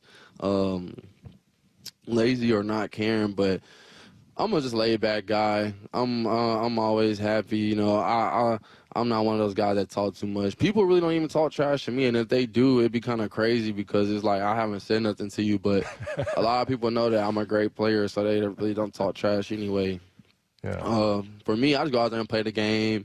Some people may talk something to me, but I may laugh or I may say something, but I'm not like just a talkative person. I just like to, you know, stay clear-headed and just play my game, you know. Yeah. Spoon game, you know, he is a talker, you know, and you get him talking, he gonna go, and that just fuels him even more, you know. But at the same time, his game speaks for itself. So him talking and with his game is pretty crazy because it's like you're doing against two spoons because you got to deal with the mental aspect and physical aspect. Two, man, that's a lot. That's a lot of spoon out there. Hey, do you pay attention at all to national voices, like predictions people make, you know, the talking heads make about this team's going to be great, this team's going to struggle? You pay any attention to that? Not necessarily, but I see it. You know, I'm on Twitter just like you guys. I see what reporters say. I see what these different guys and I like to put the face to the names a little bit, but I really don't care too much just because, you know, they that's their job also. You got to have something to say and just to have some buzz or, you know, have somebody come look at your stuff. But I really don't care too much to look at it like too much just because I know that on this team I know what we're capable of and what the outside noise doesn't affect us, you know. So people be having a lot of predictions. I seen us, they talking about we may finish last in the division and stuff like that. It just be funny because we didn't finish last year, you know, and it's just crazy because we're the only 10-win team that didn't get in the playoff either. So that's just funny. Right. Hey, you said you're built like a hooper. Did you play other sports when you were growing up, Riq? Oh, yeah, I played basketball, ran track, baseball, and then football for real. And then as I got older, I just continued to run track, play basketball and football. I thought I was going to go to college for basketball. And then a scout from U of H, he was like, you know, Steph Curry, Russell Westbrook is 6'4", you know what I'm saying? I'm 6'4", I'm like, and I'm playing the big on my team. Like, but at the same time, I was athletic, I could drill the ball and stuff. But when you put that in perspective, it's crazy. And it kind of crushed my dreams a little bit. But, like, my senior year came around, and a lot of my offers was football offers. I really didn't get any basketball offers. So I just was like, you're right, I ain't no hooper, I'm a football player, you know? So that's kind of how that went. Now, how does your game compare to the other guys on the team? Because there's always somebody who thinks they should have been a pro or could have been a pro basketball player, but they decided to play football. We got a couple hoops. I know Spoon can hoop, you know. Drew Lock got a nice shot on him. Dang, who else? It's just crazy because I haven't really thought too much of who's gonna be a hooper on our team. You know, if I played, I'd be a good defender. You know, a slasher and get to the rim or something like a Draymond Green. I'm gonna contribute and I'm gonna use my help as well. Yeah. Hey, real quick, last question. Do you get recognized when you're walking around Seattle? People know who Riq Woolen is? Sometimes. It just depends for real. Sometimes I may have a hat on, sometimes I may have a hood on. Sometimes I just may, you know, walk fast, but it just depends for real. But it's always love in the city, and it's always love. Sometimes I may go to a place and you know, they may not know me like too much, and then like other person to be there, and they're like, "Hey, come take a picture," and then other people like, "Oh, that is him." You know, it's kind of hard because you're a football player, and not too many people see your face for real. But that's right. The city of Seattle do show a lot of love, though. I can say that a lot of places I done been to out here, they show a lot of love, so it'd be pretty cool. That's cool. Hey, Riq, it's always great to talk to you, man. We really appreciate you taking some time with us and can't wait for the season to get started so you do your thing out there. Thanks so much, man. Oh, yes, sir, most definitely as well. And I can't wait. It's going to be a blast this season, I'm telling you. It's going to be a lot of fun. Thanks, Good luck, Riq. Most Appreciate definitely. you, man. No, I appreciate it. man. Y'all have a great day, man. It's Monday. Y'all have a great week. And be safe, you know what I'm saying? The weather is getting a little chilly for the summertime, so get ready to bring them jackets back out. What a thoughtful guy. Riq Woolen, everybody. He was worried about us getting cold. Make sure we got our jackets out. He's hoping we have a great week. What a nice guy. Well, he is. I mean, and I think they had a lot of military people out there today, so they were doing lots of autographs, and so it was like 45 minutes that we waited for him. And he still came in and gave us, 15 minutes. So really, really cool. But I love that about him. He kind of just stream of consciousness. It's just starting to get a little cool for summertime. Yeah. So get those jackets ready. Good stuff from Riq Woolen. If you guys just tuned in, didn't catch all of that or missed it, it'll be on the podcast page after the show at seattlesports.com. Just click the podcast tab, scroll down to our picture, click on that, and it'll be right there waiting for you. And don't forget, you can click subscribe. And that way you'll never miss a moment like that again. You don't have to go through the process again. It just shows up for you. It's totally free. It's a beautiful thing. So good stuff from him. Yeah, he was really good. And I loved his answer about the contract year. And I swear most players will say this, and I know it was the case for me, that it's just like that stuff will take care of itself. I got to go out and play my best football. And that was always the way I looked at it. And sounds like, most players think that way, and that's really all you can control, right? I mean, you can't control. It literally is all you can control your play, and that's it, and put the best, thing you can on tape if you happen to go to another team. And you're out there auditioning for the entire NFL when your contract's up. And I remember having a conversation with Luke Wilson about that, and he was like, I feel like every year is a contract year. So, I mean, I think that's how you have to approach it. I think his head's in the right spot. I think that, from the stuff that I read on Seahawks.com, Boyle puts out lots of stuff. And, one of the conversations was with Mike McDonald about Riq Woolen and how, he thinks he can be, a top end corner in this league, but that he needs to concentrate on every single play and just really be focused in. And I think he's got him doing that because he's very particular.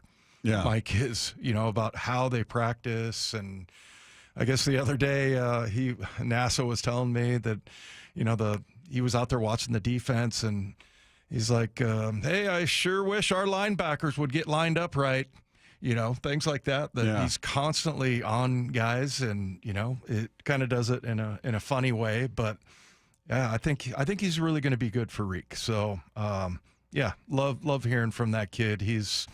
You can tell he loves football, and it's going to be interesting to see what he's able to get done this year. Well, yeah, and it is. I mean, you can't help, I'm sure if you're him, but think about, I'm playing for my next deal here. And look, even if he has a year like last year, which was solid, he wasn't great, he wasn't brutal, it was just a little inconsistent, he's going to get a deal somewhere if it's not here. Mm-hmm. So he's playing for that next big deal, and I'm sure he's got a lot of confidence talking about being a great player. And whether it's here or anywhere else, you want to show that and get paid that way. So there's a lot on the line for him, for K9, for Bradford, for Mafe. Those are all guys that are playing in contract years. So maybe everybody handles it differently, uses it as motivation. Maybe they don't. They try not to think about it. Others are focused on it. And I'm going to show the football world what I'm worth. And it's going to be an intriguing year for those guys because those are prominent names on this roster.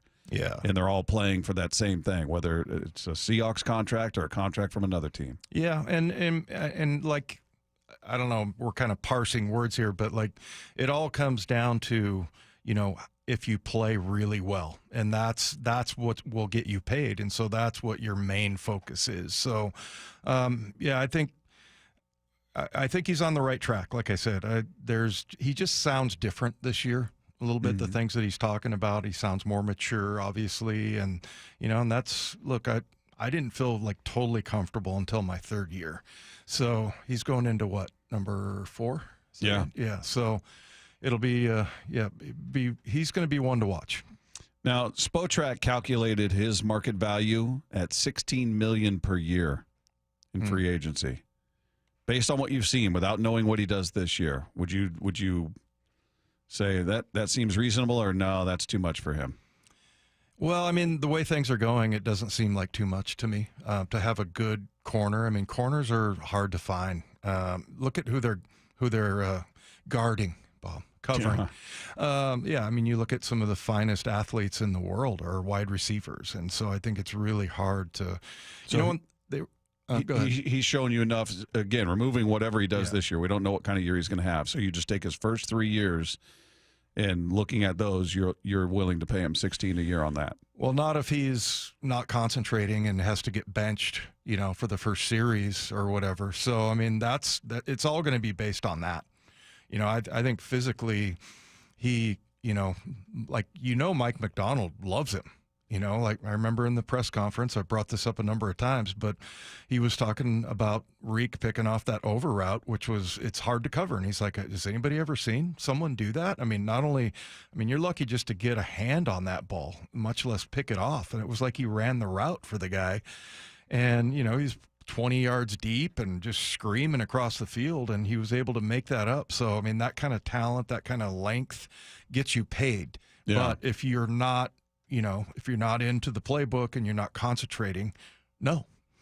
Yeah, I would love to see him watch film of himself in those moments where you pointed out, everybody saw, hey, where was he on that tackle? The play's right in front of him, and he's just kind of watching, and, different moments like that. I would love to just be able to be there with him and go, okay, take me through what's happening here or what's going on there. I mean, he's got to see it. You talk about being out there on the field and not realizing sometimes where you're watching the game, and then you go back and watch the tape and you're going, what am I doing there? Yeah. I wonder if he has those moments or if he feels justified and, well, no, I didn't need to be diving into the pile there or whatever. I don't know how he views it, if he views it the same way you did, where you were like, what am I doing? Yeah. Oh, you're horrified by those kinds of plays. And then, I think it helps having a teammate like Devin Witherspoon who is going just full out on every single play. Talking, and everything's at 100%. I think he's probably talking while he's tackling somebody. Yeah, I bet he is. Sacking someone. I bet he is. It's unbelievable. So, I mean, that's a great, that guy just makes other people better, because you see on film, like, look at me and then look at him and see what the difference is. So, but I don't think it doesn't have anything to do with him being lazy. I just think it's just an awareness thing, like a lack of awareness maybe. But and look, those are things I was surprised when he got benched, because I didn't really see anything, but I think it had happened in practice actually. So, but I hadn't really seen anything of him being lazy or anything like that on the field. I mean, he's a great player. I mean, he's set up. He's like the perfect corner. I mean, if he has that kind of speed. I think he ran like a 4.26 or a 4.3 or something. It's ridiculous. Well, he made reference to, people think, he was talking about how he's laid back, and some people think I'm lazy or I don't care or something. He made reference to it in that conversation. Yeah. So I think he's aware of what the perception is at times of him. I think he's almost as fast as Steve Rabel. Now you're getting crazy. Yeah. Rabel runs a really fast 40. What was it, a 4.41? What was it? I always say it's like a 4.6. You ran like a 4.6, and then my number gets higher every time I ask him, and his number gets lower every time I ask him. He's in the threes now. Yeah. I think it was a 3.9 something. Yes. One of the best 40s of all time. He's a fast young man, that's Steve Rabel. I'll tell you what. It's amazing. Takes a lot of pride in that. Dave just gets slower and slower and slower as time goes on. But anyway, meanwhile, there should be a lot of excitement for Thursday, but there is one thing we won't get to see in the Seahawks preseason opener. We'll tell you what that's about. Coming up next, it's Wyman and Bob. This is Seattle Sports on 710. As the calendar flips to August, it's all about the push to the playoffs. Swung on, hot shot down the third baseline. He's gliding into second. Welcome back, Eugenio Suarez, a double. Tomorrow night, Mariners, White Sox. First pitch at 6:40. Pregame at 5:30. Every pitch of every game is on Seattle Sports on 710 and the Seattle Sports app. The home of the Mariners. Hey, it's Bob Stelton here. I want to tell you about one of the best decisions I've ever made in my life. That's when I went to K2 Vision for RLE. That's Refractive Lens Exchange. Now, Dr. Kopstein started K2 Vision with Dr. King from King LASIK, the most experienced LASIK surgeon in the Northwest, by the way.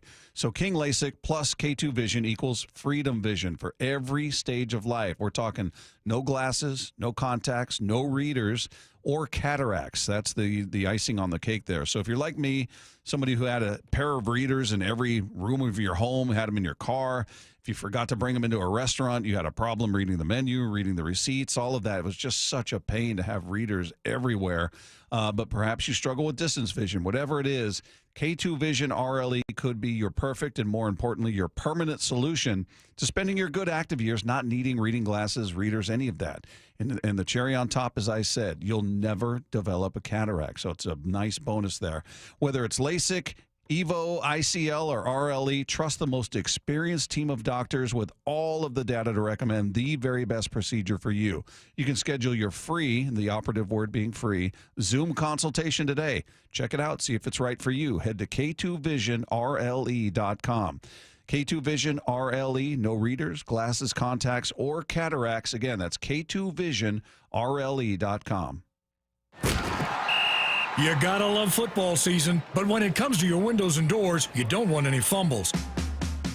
Steve Rabel here, reminding you to trust locally owned Pella Windows and Doors of Western Washington to tackle your project. Their selection of windows and doors can't be beat, and they'll give you top-notch customer service with no trick plays. Schedule a free consultation with Pella Windows and Doors of Western Washington. Go to PellaPNW.com. That's PellaPNW.com. Hi, Zoe Saldana. Welcome to T-Mobile. Here's your new iPhone 16 on us. Thanks. And here's my old phone to trade in. You don't need a trade-in. When you switch to T-Mobile, we'll give you a new iPhone 16. Plus, we'll help you pay off your old phone up to $800, and you still get to keep it. There's always a trade-in. Not right now at T-Mobile. I feel like I have to give you something in return for karma. That's okay. I don't really have much in my purse. Oh, let's see. Juice box. I'm a mom. I'm good. Seriously. Let me check. Oh, hot sauce. Take it. Really, I'm fine. Oh, I have raisins, a balloon. Wait one sec. I've got cupcakes in the car. Switch to T-Mobile. Get a new iPhone 16 with Apple Intelligence on us. No trade-in needed. We'll even pay off your phone up to $800. With 24 monthly bill credits, new line, $100 per month on Experience Beyond. Finance agreement $829.99 and qualifying ported. For well qualified, plus tax and $10 connection charge. Pay out via virtual prepaid card. Allow 15 days. Credits end and balance due if you pay off early or cancel. See T-Mobile.com. This is the story of the one. As a lineman, he does whatever it takes to keep the power on in his community. And he wants a partner like Grainger who does the same. Grainger offers the professional-grade products he needs, from voltage detectors to harnesses to hard hats, plus fast, dependable delivery, so he can rise to every challenge. Call 1-800-GRAINGER, click Grainger.com, or just stop by. Grainger, for the ones who get it done. Man, look at that return of that old King, man. Oh, wow. Emotional. King of the Hill is back. They got a Bob's in the airport now. Oh, that's Boba. World has changed, Dad. Bobby wants to bring that new girl over for dinner. The vegan? What the hell am I supposed to feed her? Can't we just put some grass in a bowl? From Mike Judge and Greg Daniels. Ready to make some memories, Dad? Let's freaking go. A Hulu original series, King of the Hill. All episodes now streaming on Hulu. The home of the Mariners. It is gone! Cal Raleigh, 2-run home run! Hear every pitch on 710 and the Seattle Sports app.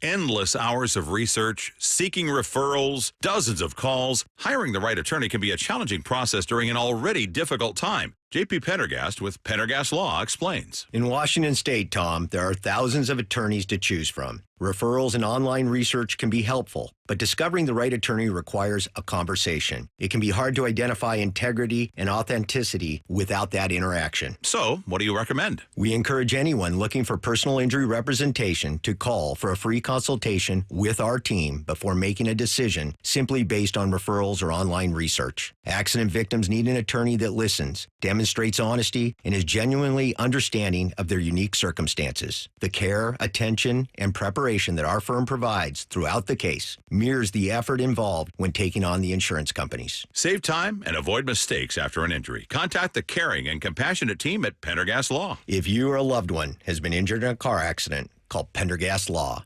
We can help. Change is always happening. It's part of life. And when it comes to music, change is all around us. Songs are rewritten. Classics are remixed. Bands and artists come and go. Even our taste in music changes. Here at Xfinity, we know there's still good in keeping some things the same. That's why we want to do our part with a 5-year price guarantee on our internet. It means no matter what changes, you get 5 years of the most reliable Wi-Fi with our best equipment included for a price that stays exactly the same. Surprised? Life is full of them. One internet price, 5 years, guaranteed. Learn more at xfinity.com/deals. Restrictions apply. New residential customers only. Taxes and fees extra and subject to change. Most reliable Wi-Fi based on Open Signal Awards USA. Fixed Broadband Experience Report, August 2024. This hour is serviced by the Lee Johnson Auto family. Wyman and Bob. From the Quantum Fiber Studio. Weekdays 2 to 7. On Seattle Sports and 97.3 FM HD2. Got the Las Vegas Raiders coming to town Thursday night. First preseason game of the preseason. That seems redundant. But yeah, game 1 of the preseason. There we go. Meanwhile, it's interesting that it's going to be Pete Carroll making his return. We talked about it. Geno Smith and Jamal Adams. I'm not sure if we're going to see either of those guys play, but I was just showing you a video during the break. I retweeted it out of Pete Carroll out at Raiders practice, walking around in his same all-white garb, and he's wearing the gloves. He's got gloves on each hand. He's got a bunch of linemen laying on the field. They're stretching. They're, talking to other guys, and he just decides to jump on the chest of one of his linemen just out of nowhere. And he's trying to pin him, and the lineman just kind of bench presses him off him, and Pete jumps back on him. And then he flops on the ground like he got pinned. Yeah. It's just he's 73 years old. He's got to weigh like $160. Yeah. Yeah, but the energy is he's just the same guy. He does not change, and that's a good thing. It makes you, and this is not a shot at McDonald at all, but it just makes you miss Pete. You miss that personality. You miss that energy that he had. He's just always so positive and effusive, and just you see that moment, and you're like, oh yeah, I remember that. Just he's a goofy dude in a good way. Totally. And Mike even mentioned him the other day.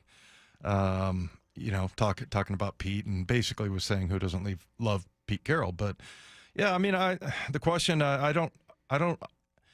want to see the heroes, come out, like the preseason heroes, like Brady Russell last year. Yeah. Right. And then you remember Troymaine Pope? Of course. 162 yards in that preseason. Yeah. Another guy was Tanner McAvoy. Right. Right. And so those are the guys that you love seeing out there. Don't you feel like we get fooled sometimes, though? Yeah. Like, guys will just have this tremendous preseason. You're going, oh, they made the roster, and then they get released. I know. It was who was the receiver we always talk about? He was a UW receiver from Skyline Skyline High School. Had a great preseason, and even guys like Sherm and all those guys were kind of upset that he got cut, and then he ended up not really making it. I think he went to the Colts. After this, I'm blanking on his name, but I think he went to Indianapolis for a hot second, and then never really happened for him. So you're going, all right, I guess they made the right decision. But so you get fooled, though. Point being, I remember just like this guy just seemed like a baller. Like he's got a spot on this roster. Yeah, and that's the thing. And I want to see Max Crosby and Brock Bowers and Ashton Genty. Maybe he'll play because he's a rookie. Jamal Adams is there, but we're probably not going to see those guys. And I think the NFL is starting to go more and more that way. Same thing with Sam Darnold. I don't know. Maybe they'll play the rookie Gray Zabel just because he's a rookie, but. I don't know if they're going to. We'll see a lot of Milroe out there and Drew Lock. That's what I would think. Yeah. So and Drew Lock, I mean, again, it's not, often it's drills they're doing with no defense, but even when he's gone against defenses in practice anyway, he throws a really good ball. He looks good, man. He looks really good. It's surprising sometimes, like, wow, okay. I guess I see why Pete and John were excited about him initially.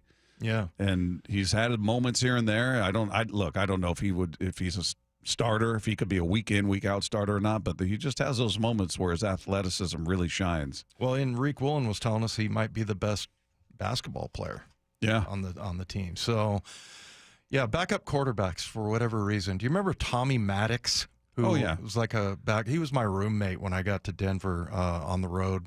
And was he the XFL MVP? Yeah, and then he came back to Pittsburgh like 6 years after he had retired or something, and he had actually a 2 or 3 year run there. But the reason why I bring up Tommy, he was a backup quarterback, obviously, to Elway. But I remember asking him I was like, you a good basketball player in high school? He's like, yeah, I'd try to score 36. I'd try to hit, 10 threes, 8 or 10 threes. Yeah, that's okay. He averaged like 36 points a game in basketball. So, yeah, those backup quarterbacks, typically good basketball players. But, yeah, I mean, I love to see all of those guys. I like to see Big Cat out there. But, I mean, that's not really the way that the game's going. But it'll be interesting to see, especially at the offensive line. I mean, I don't think you need to see, certainly not Charles Cross or Abe Lucas, but you'd like probably to see the other 3 spots. Yeah.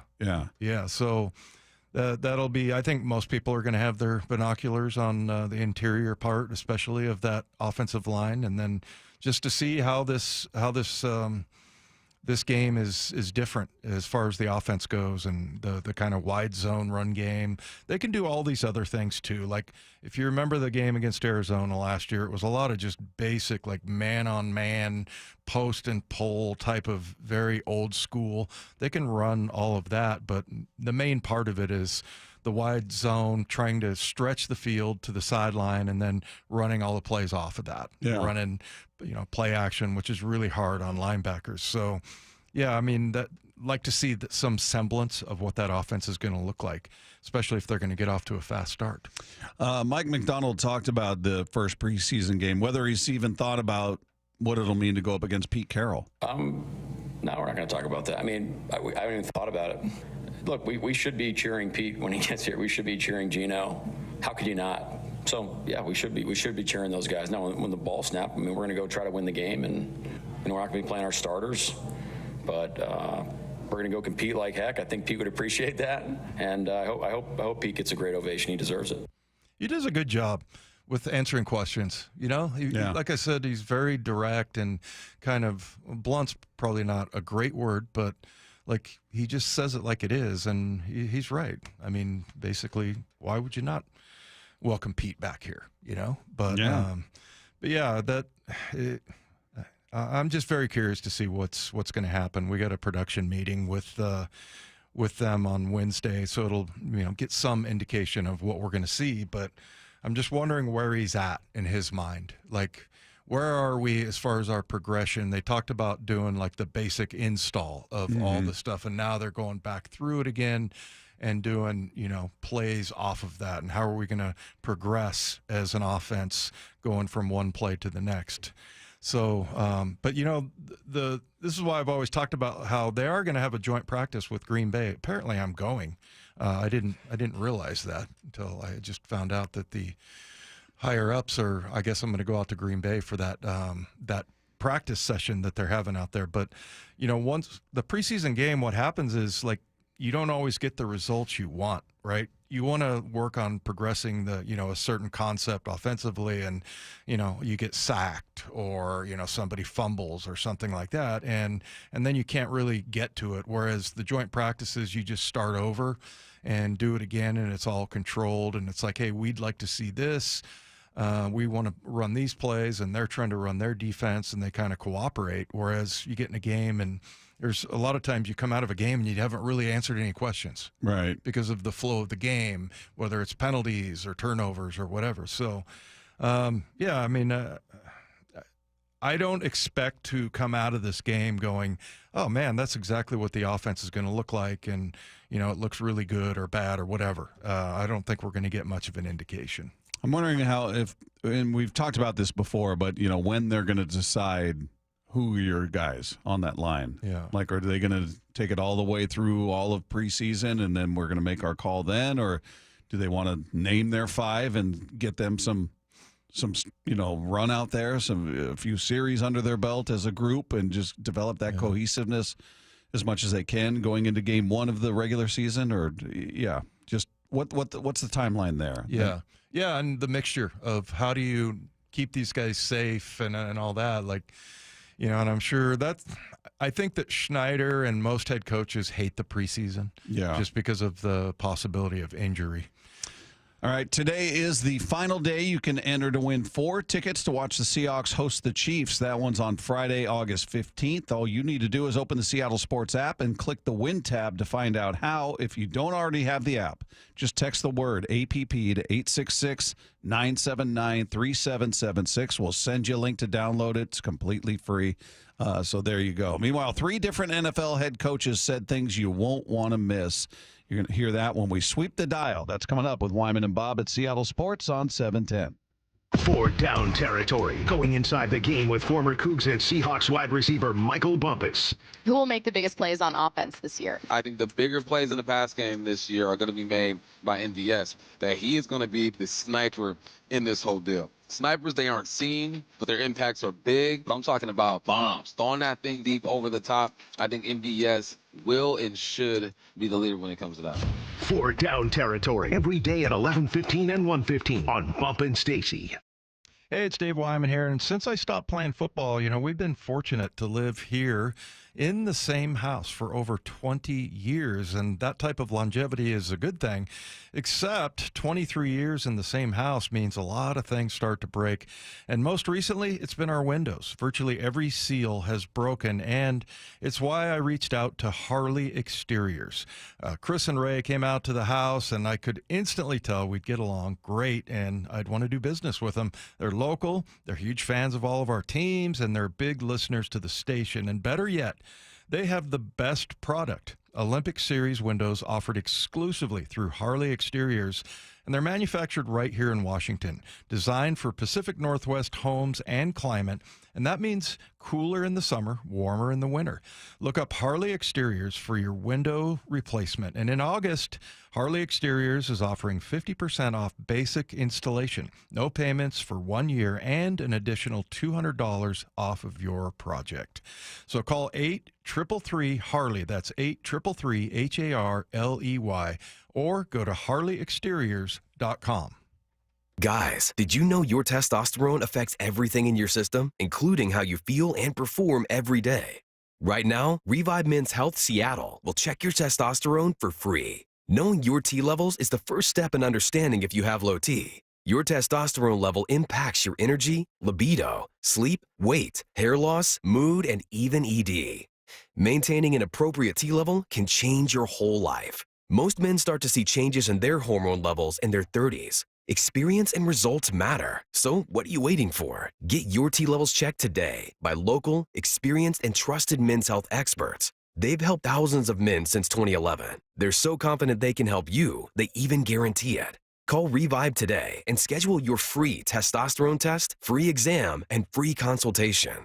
Call Revive Men's Health at 206-529-1111. That's 206-529-1111. Or visit ReviveMen'sHealth.com. Actual price will depend on product and subscription plan. Featured products are compounded drug products, which the FDA does not approve or verify for safety, effectiveness, or quality. Prescription products require an online consultation with a healthcare provider who will determine if appropriate. See website for details, restrictions, and important safety information. Want a boost in and out of the bedroom? Hims has you covered. Introducing a new 2-in-1 approach to level up your game. Tadalafil for better bedroom performance and zinc for testosterone support. Put it all together and you've got what you need to turn things all the way up. Getting started is simple. Just go to hims.com/joy to start your free online visit. Through Hims, you can access ED treatments including pills, chews, and more. 100% online. No office visits, no pharmacy lines. Just fill out a simple intake form and a licensed medical provider will determine if treatment's right for you. If prescribed, it ships free and discreetly to your door. Find affordable treatment options at up to 95% less than brand names at hims.com/joy. That's hims.com/joy, HIMS.com/JOY. Seattle Sports is giving you a shot at winning 4 tickets to see the Seattle Seahawks host the Kansas City Chiefs on August 15th. Just open the Seattle Sports app, tap the Win tab in the bottom right corner, and enter. You can enter once per day, so the more you enter, the better your chances. Enter daily from July 30th through August 4th. Full details and rules at seattlesports.com/win. From the home of the Seahawks, Seattle Sports on 710 and the Seattle Sports app. The home of the Mariners, Seattle Sports. Cal swinging a drive, deep to right field. Every pitch of every Mariners game is on the Seattle Sports app. This is for all you guys on Viagra. ED pills are no longer needed. The brutal side effects like 4-hour headaches, blurred vision, and that flush feeling can all be put behind you with our treatment. Here at West Coast Men's Health, we have a better approach to ED. Acoustic wave therapy creates blood flow circulation by safely removing the plaque in your arteries and restoring function naturally. Guys, let me be clear. Pills will never fix your problem. Our equipment is the latest technology, and our medical staff is the best in the industry. So give West Coast Men's Health a call today. Speak with our clinic manager. Ask him any question you like, how it works, the science behind it, and even the cost. If you suffer from ED or Peyronie's disease, give West Coast Men's Health a call today. It's not just about better health, it's about a better life. With clinics in Redmond and Tacoma, call 206-519-6541. That's 206-519-6541. Online at westcoastmenshealth.com. The LJ Way is the Lee Johnson Auto Family. Hello, hello. Welcome to the Lee Johnson Auto Family. This is King. This organization's a special one. They call it the Lee Johnson Auto Family, and it's not just a name, it's not just some cliche. They foster an environment for us to become a family, to work together, to really become close, and they show us in a lot of different ways that they do value us. Is it perfect? No, no place is. But I've been very thankful to be here in the almost 10 years and have every plan to stay here for a lot longer and just watch it continue to grow. He's fun and professional, which explains why so many people visiting Lee Johnson Kia ask for him by name. The LJ Way is the Lee Johnson Auto Family. Scanning the airwaves for the most interesting and entertaining stories of the day. Sweeping the dial. Every afternoon at 4:45 with Wyman and Bob. Presented by Silver Reef Casino Resort. It's kind of funny that you guys earlier pointed out the McDonald getting slightly irritated with a ref in the mock game, because after the mock game, during his press conference, he was asked about the result. I guess the final score was 31-28. But in an entertaining back and forth here with Bob Condotta, McDonald seemed surprised to learn that the defense didn't win the mock game. Yeah, we have our own little way to score practice based on, it's a really nerdy way of doing it, actually, off of like expected points and based off of situations. So I think, was it the defense came out on top today? Was it the blue or the green? It was the left side. Oh, green ended up coming up top? Yeah. Okay.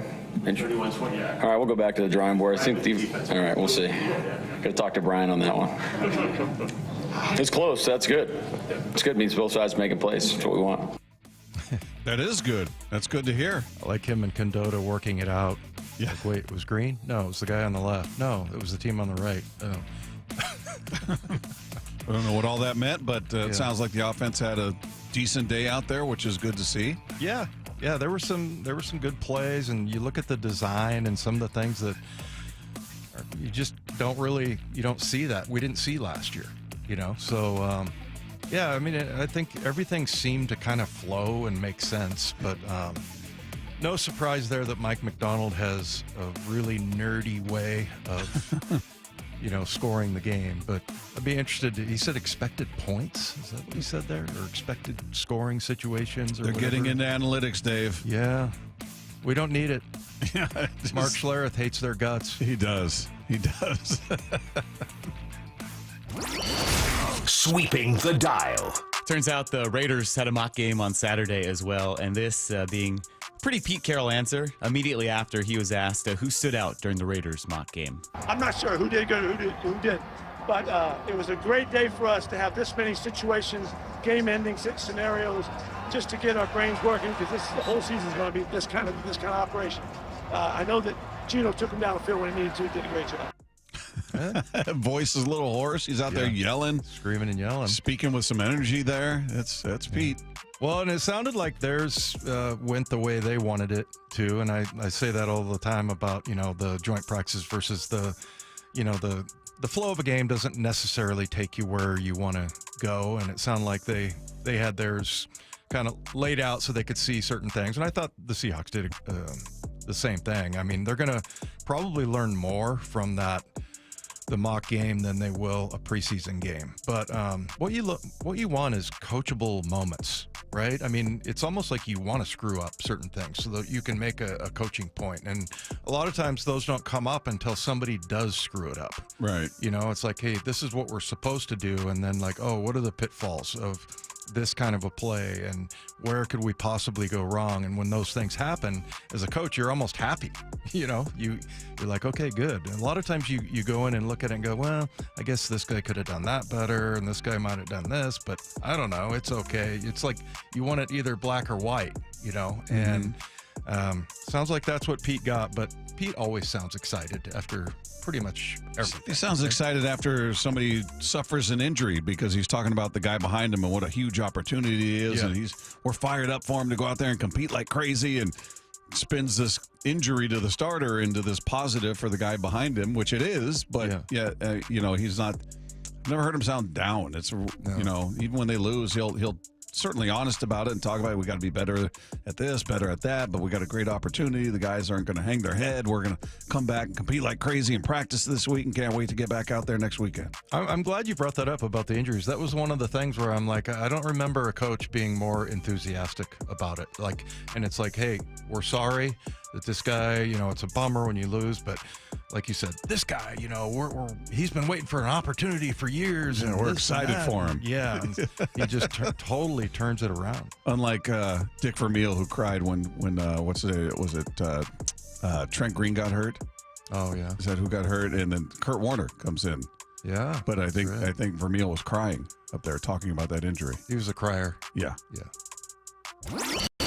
Sweeping the dial. Actually, kind of on that, it's a little ironic you guys mentioned Pete Carroll and injuries because the Raiders suffered a pretty significant injury in their mock game. One of their starting safeties, Lonnie Johnson Jr., suffered a broken leg. Oh, geez. So I guess we'll have to go dig through the presser and see if Pete spun that one. Pete got excited about it. Yeah, I'll go back and try to find that. But a guy who we also hear from a lot, he seems to have one or two of these a year. Dolphins head coach Mike McDaniel. He had a very odd reason for being excited to start the day. You should stand corrected. Good morning. False. Great morning. Let's go. Why great? What makes this one great? Because we're another day closer to death. The hell? That's not motivational. We're another day closer to death. Now let's go get him, boys. Wow. I think he thinks he's being really funny there. He's an awkward dude. Really funny. You never watched the Hard Knocks with them, did you? No, I saw some. Well, I think I saw clips of him. Yeah. Like there was a highlight of all of the things that he says, and he's a different dude, man. He is definitely a different dude, and sometimes it's funny. I don't know what the look on his face was there, but that's an odd statement. Yeah. Well, I think he was trying to be funny, and then. Because, the first thing when he said that, why it's a great day is we're one day closer to the start of the season. Yeah. Right? And I think everybody expected that. And then he hit him with death. One day closer to death. I can't wait. We're getting there. We're getting there. Yeah. I happen to like him. I think he's funny. He kind of catches players off guard. And I remember when we played the Dolphins last year, it was like, it's the battle of the nerds. Yeah. Donald on defense and McDaniel on offense. Yeah, he's just got a different. He's a little a little socially awkward, I guess. Yeah. But players seem to love him, and he came off well in that Hard Knocks, which everybody seems to. But I'm with you. I like him. I think he's different though. He's just a different kind of personality. He's just well, and like I always say, I mean, if you're genuinely that way, you can pull it off. But if it's some kind of an act, the players will sniff it out. And apparently, he is. He's the real deal. There's a lot of pressure there, I think, for him this year. But Yeah, I mean, he is the real deal, and he's a nerd, and I like that he thinks things like that are funny. I would have never thought to say that. I'm glad you played that one. I had not heard that. I heard the other ones. That's, I think, literally from today. Is yeah, it? he said that this morning. It's a good day. False. False. It's a great day. Why is it a great day? Because we're a day closer to death. All right, Mike. All right. There you go. Meanwhile, the national expectations around the Mariners are at an all-time high right now. We're going to get into that. Coming up next with Wyman and Bob, this is Seattle Sports on 710. As the calendar flips to August, it's all about the push to the playoffs. Swung on, hot shot down the third base line. He's gliding into second. Welcome back, Eugenio Suarez, a double. Tomorrow night, Mariners, White Sox. First pitch at 6:40. Pregame at 5:30. Every pitch of every game is on Seattle Sports on 710 and the Seattle Sports app, the home of the Mariners. Hey, Brock Ewart here for my friends over at PCF Construction. If you're seeking a complete outdoor living space or a very specific project like an underdeck ceiling, maybe a new deck, patio cover, railings, well, my friends at PCF have you covered. This summer, well, you can enjoy 12 months of no interest and no payments. And how about this? Plus 50% off a design and architectural drawing package or up to $5,000 off an undercover system. If you're looking at your outside and saying, golly, what a beautiful summer in the Pacific Northwest, and we can't take advantage of it, well, take advantage of these offers today. If you've been wanting that new deck, that new patio cover, make the call. Get online right now and connect with my friends at PCF. You can find all the offer details. You can get project ideas, and you can browse photos at PCFgroup.com or call today at 425-629-8476. Don't let this offer pass you by.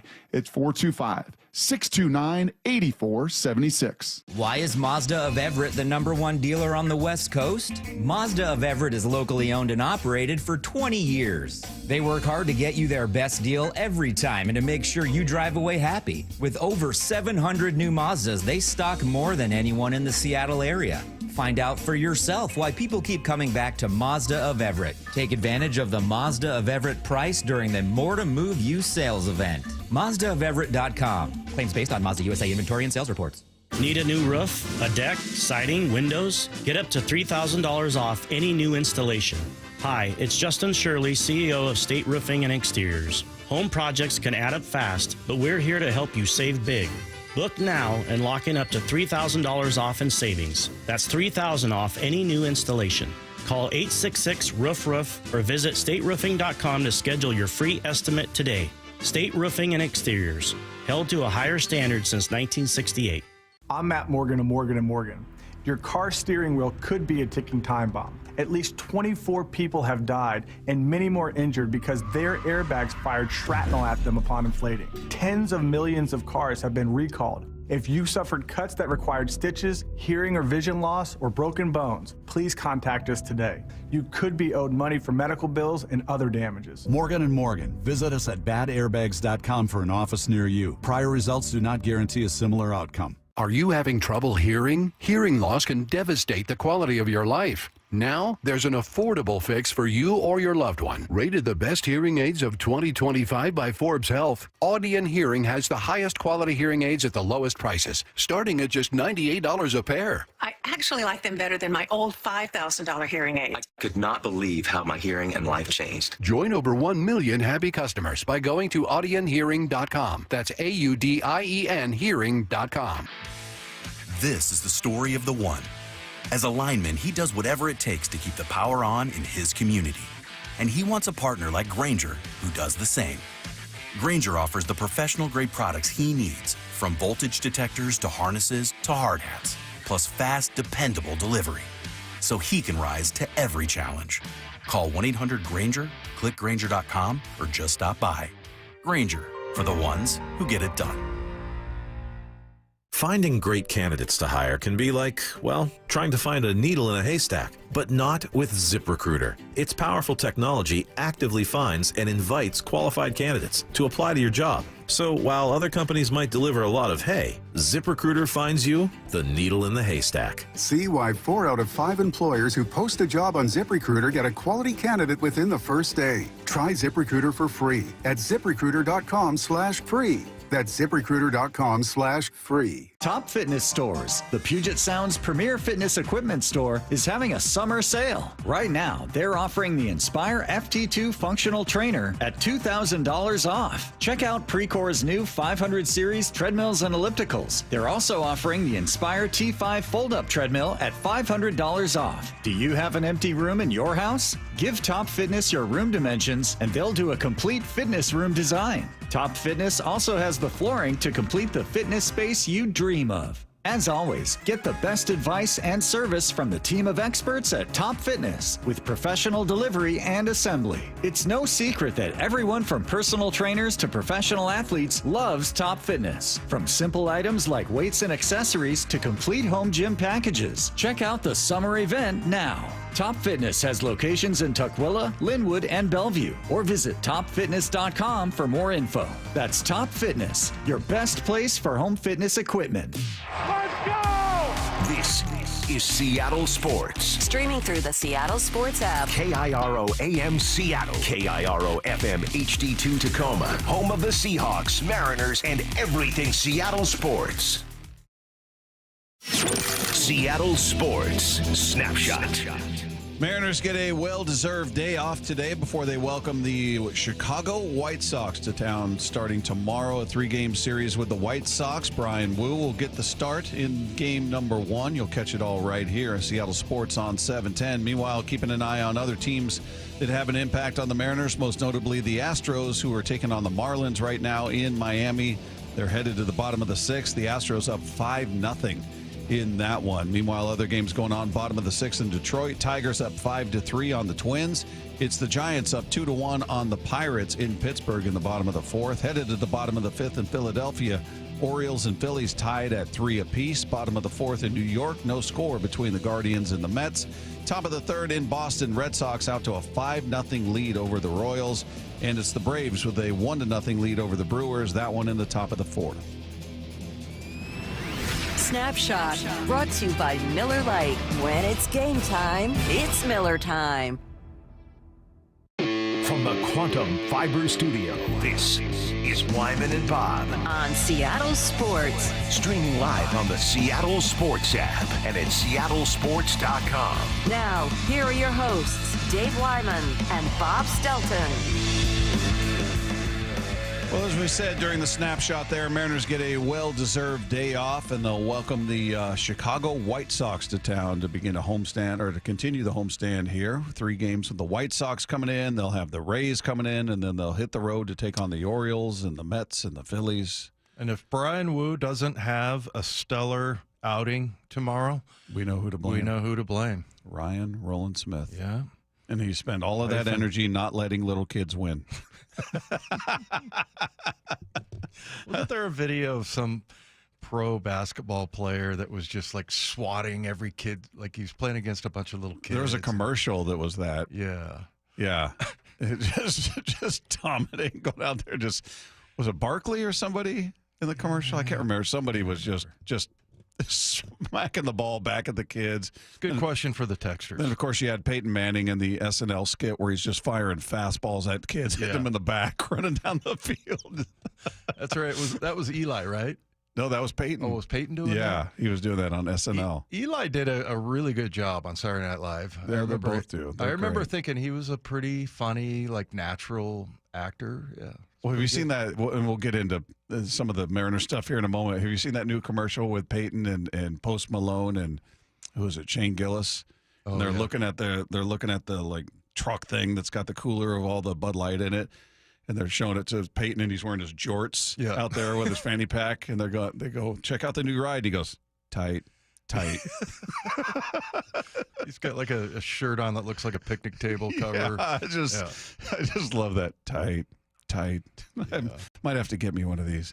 But yeah, I just picture Lefko just cracking up at the commercial because he's wearing the jorts. Yeah. We know how he feels about those. Jorts are funny. Yeah, it's just someone one text put an image of Wyman in jorts, and that was an awful image, and I couldn't get it out of my head, and I was cracking up. Have you seen that commercial with Peyton? Yeah.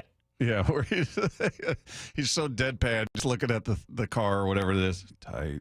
You don't have to Photoshop it. I have jorts. Cool. No question. See, You should wear I 'em in. figured you did. Yeah. Wear them in. It'd be the best day of Lefko's life. He would No, love I'll it. be honest. I ditched jorts maybe 25 years ago. Along with your Zubas. The Zubas. Oh my God, those were so bad, so bad. And I was the rep. Yeah. So You were handing them out to everybody. They sent me these big boxes of all these Zuba pants. Everybody in the family got Zuba's pants. They're all like tiger stripe design, right? Yeah. Wasn't it? in the Seahawks colors, of course. Really bad. Super loud. Really bad. Oh, that's great. All right. Meanwhile, Mariners getting a lot of love nationally, and now we're not so much focused on the wild card. Certainly, if that's the path, then I'll take it, whatever it takes to get to the postseason. But that division's right there. It's right there to be had. Now it looks like the Astros, if they hang on to this, they'll be up 3 games. They're up 2.5 games on the Mariners right now, and the Mariners are idle tonight. But Jeff Passan was on with Brock and Salk, and he was asked about this lineup and asked if he can ever remember the Mariners squad having a lineup this deep. No. In fact, that is exactly what I wrote today. And I'm trying to find it right now, but my internet's not working, and my ability to navigate this isn't as good as I thought it would be. But I think the important point is they're almost at full strength right now too, right? Yep. Bryce Miller looks awesome in his last rehab start at Tacoma. And with Bryce Miller carving in his rehab assignment with a fastball tickling 98 miles per hour, and Victor Robles potentially back in September, the Mariners are 2 recalls away from having the scariest squad they've had since their resurgence started in 2021. He's I'm not sorry, wrong. who's the other person besides Bryce Miller? I was listening. Robles. Oh, Robles. Yeah. Who, by the way, and they pointed this out on the post game, he was one of the guys who took a big jug of water or Gatorade or whatever and dumped it on the player after the game. You're going, all right, I guess that shoulder's feeling okay. Yeah. And when we were out there, he was there taking batting practice. He was doing a weird drill where he's holding a basketball under his right arm as he was swinging, and then he was taking just regular cuts, and he looked normal to me. I mean, obviously it's got to feel right, but he didn't look like there were any limitations to his swing or anything. Can you imagine if you throw him in there, get your leadoff hitter? That would be – he is just built for that. Yeah. And there's a lot of, like, the other sort of extracurricular stuff that goes along with it, kind of like Caballero, where he just has a tendency to kind of mess with the pitcher a little bit, calling timeouts at weird times and every once in a while just standing there and not moving and letting a pitch go by. I think Randy does that too. Randy would step out of the box, essentially. Yeah. You haven't seen him do that this year, but yeah, Robles does all of that. So, yeah, that's really exciting. I hadn't even thought of that. I was just wondering why his flashers were on the whole time he was talking to us, Jeff Passan. Oh, maybe he was. Did you hear that? Yeah, like he was at a turn. He was sitting at a stoplight waiting to turn left. I don't know, but yeah, I mean that's great news, and like you said with Bryce Miller, I feel like the pitching is starting to all come together. You had a couple of good outings, certainly from Kirby and then from Logan. So yeah, I mean. It all seems like it's starting to come together at the right time, and you look at the depth and of the lineup, and it's exciting. Yeah, it's going to be interesting to see what this team looks like at full strength. So they haven't been that all year. Yeah, you started the year with pitchers hurt. You had multiple pitchers hurt. Robles was hurt very early.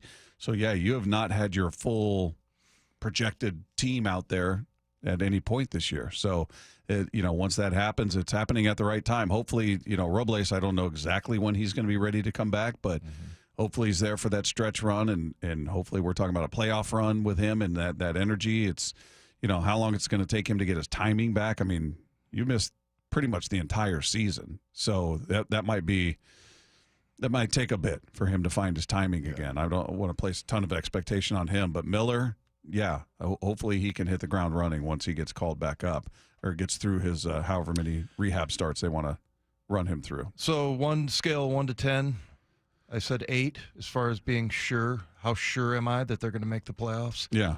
You about there? Yep. Yeah.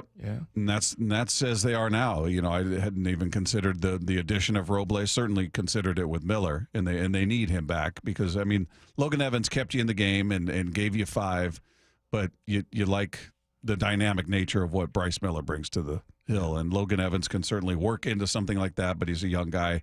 You know, he feels like he's every other start. He has a start where he keeps you in the game. He's not locked down, but he's keeping you in. The other one, he gets blown up. So we'll see how many more rehab starts they're going to have in mind for Miller. But meanwhile, Jeff Passan talking about other things, and he explains why he expects the Astros to fall off over the final 2 months. I think regression, Brady, is a real thing, and the Astros were winning baseball games with Victor Caratini batting in the 3-hole. And look, I think they did a nice job. They got Jesus Sanchez. They got Ramon Urias. And they added Carlos Correa back. They're going to be getting Spencer Arrighetti and Christian Javier off the injured list. So this is a team that's going to get better. I'm not going to look at the Astros right now and suggest that they are bound to falter. I will say this, though. The American League West is up for grabs. And if I'm picking a team right now to win it, I think it's going to come down to the last week, and I think the Mariners are in an excellent position to take that division and potentially, this is wild to think, but potentially a bye that comes with it. Could you imagine? Mariners win the division. They get that first-round bye. Phenomenal. Yeah, and we've just been looking at the wild card realistically all year, but yeah, they got swept by the A's a couple weeks ago, and then Boston just swept them. So they're in a series with at Miami, but they're also going to New York, play the Yankees for 3, August 9th, 8th, 9th, and 10th, and then they got Boston at home. So they got to go to Detroit. Yeah, looks good. Yeah, or bad for them. Yeah, hopefully it is nothing but bad. That's what I'm hoping for there. Another one from Jeff, just talking about there were some, as much as we've praised what they did at the trade deadline, there were some people that, you know, fans, what have you, that were bummed that they didn't come up with another arm, an additional bullpen arm, which, you know, we talked to Justin Hollander on Friday. He made very clear they were in it. They thought they had somebody, you know, one of these arms that went elsewhere. They thought they'd crossed the finish line. It didn't happen, but they were, as he said, they weren't, you know, just napping on that final day. They were in it until the end, trying to find that other arm. Jeff Passan explains why the Mariners didn't land that leverage arm. Philadelphia upped its offer, and the Mariners were not willing to match it. And we saw, you know, in the days leading up to it, guys, you guys saw me report, the Twins want 2 top 100 prospects for both Joan Duran and Griffin Jacks. Yep. And I don't think the Mariners were quite there. And then the Phillies, who I'd been told earlier in the day were out on Duran. You know, there was an offer where they could have sent Eduardo Tait to Pittsburgh for David Bednar. I figured Philadelphia was going to go the Bednar route or go somewhere else, but give Dave Dombrowski credit. When the man sees something he likes, he goes after it. And they upped the offer to Tait and McAble, and at that point, the deal was done, and the Mariners needed to turn to something else. Why is he saying his name weird? I've never heard somebody call him Johan Duran. You heard that before, Lefko? Maybe that's who the Mariners thought they were going after. We wanted Johan Duran, but Johan Duran, I've never heard anybody say it that way. Maybe it's the proper way. I don't know. But, yeah, they were in it, but didn't want to give up 2 top 100 prospects to get him. Okay. All right. So Philadelphia upped their offer, and there you go.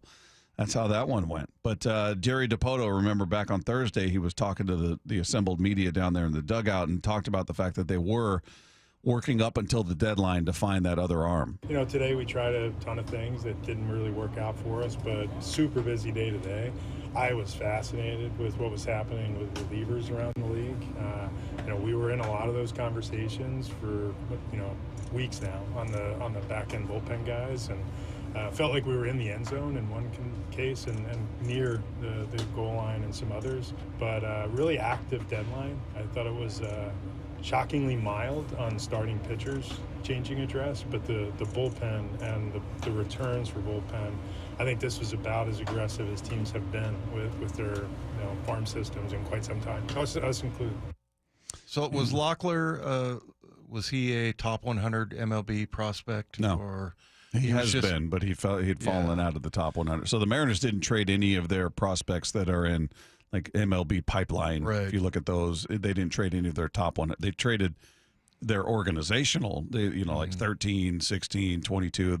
But as far as how they're viewed across the league, top 100 prospects, no, they didn't trade any of them. Yeah, I mean, I think that's a huge win. I just envisioned that they were going to have to give up, somebody like Baby Alvarez. I'm actually surprised Harry Ford didn't get moved. And again, maybe that just speaks to the needs of the teams they were dealing with. They didn't need a catcher, but he seemed to be. We talked about one of the more prominent prospects, not your top prospect, but he's up there, and B, he's doesn't really have a clear path here. So he felt like, all right, well, he's expendable because of those two things, and it just didn't happen. I'm sure he was talked about, but yeah, I guess the teams they were speaking with didn't have a desperate need for a young catcher. Yeah. So he seemed like the likely candidate, though, didn't he? Based on Cal just signed this extension, he's not going anywhere anytime soon. Where's Ford going to play? Right. You don't want to keep him in the minors forever. At some point, you're going to be looking at this guy going, he's a big league ready player here. Let's get him his turn out there, and I'm sure he'll start to feel that way. But yeah, I thought for sure he would have probably been dealt somewhere. Well, and I thought you pointed this out that people were talking about possibly bringing Ford up, before the trade deadline, and just to see what he can do and give us some offensive help. And like you said, I mean, if that guy goes up and just bombs, I mean, trade value is going to go down. But it seemed like that would be the logical choice, just because you just signed this big deal with Cal, and and they don't intend on using Harry Ford anywhere other than catcher. Yeah, so when's he going to play? Yeah, maybe it's something that happens in the off season, but yeah, his path is not clear to me in terms of how he fits in this organization. But if you didn't have Cal, completely different conversation where he's probably up at this point. But yeah, I don't really know what his future looks like with this organization. And then Lefko asked the question on here: is Caleb Ferguson enough of a leverage arm to help this team close games down the stretch? He's going to have to be. The guys you got are the guys you got, right? I mean, it's unfortunately you lost Thornton, who's been good and bad. He's been up and down. Bizzardo's quietly one of your more reliable guys there. None of these guys are flawless. They'll have their moments. Yeah. But he's been much more good than bad. Much more. He's been a nice piece of that bullpen.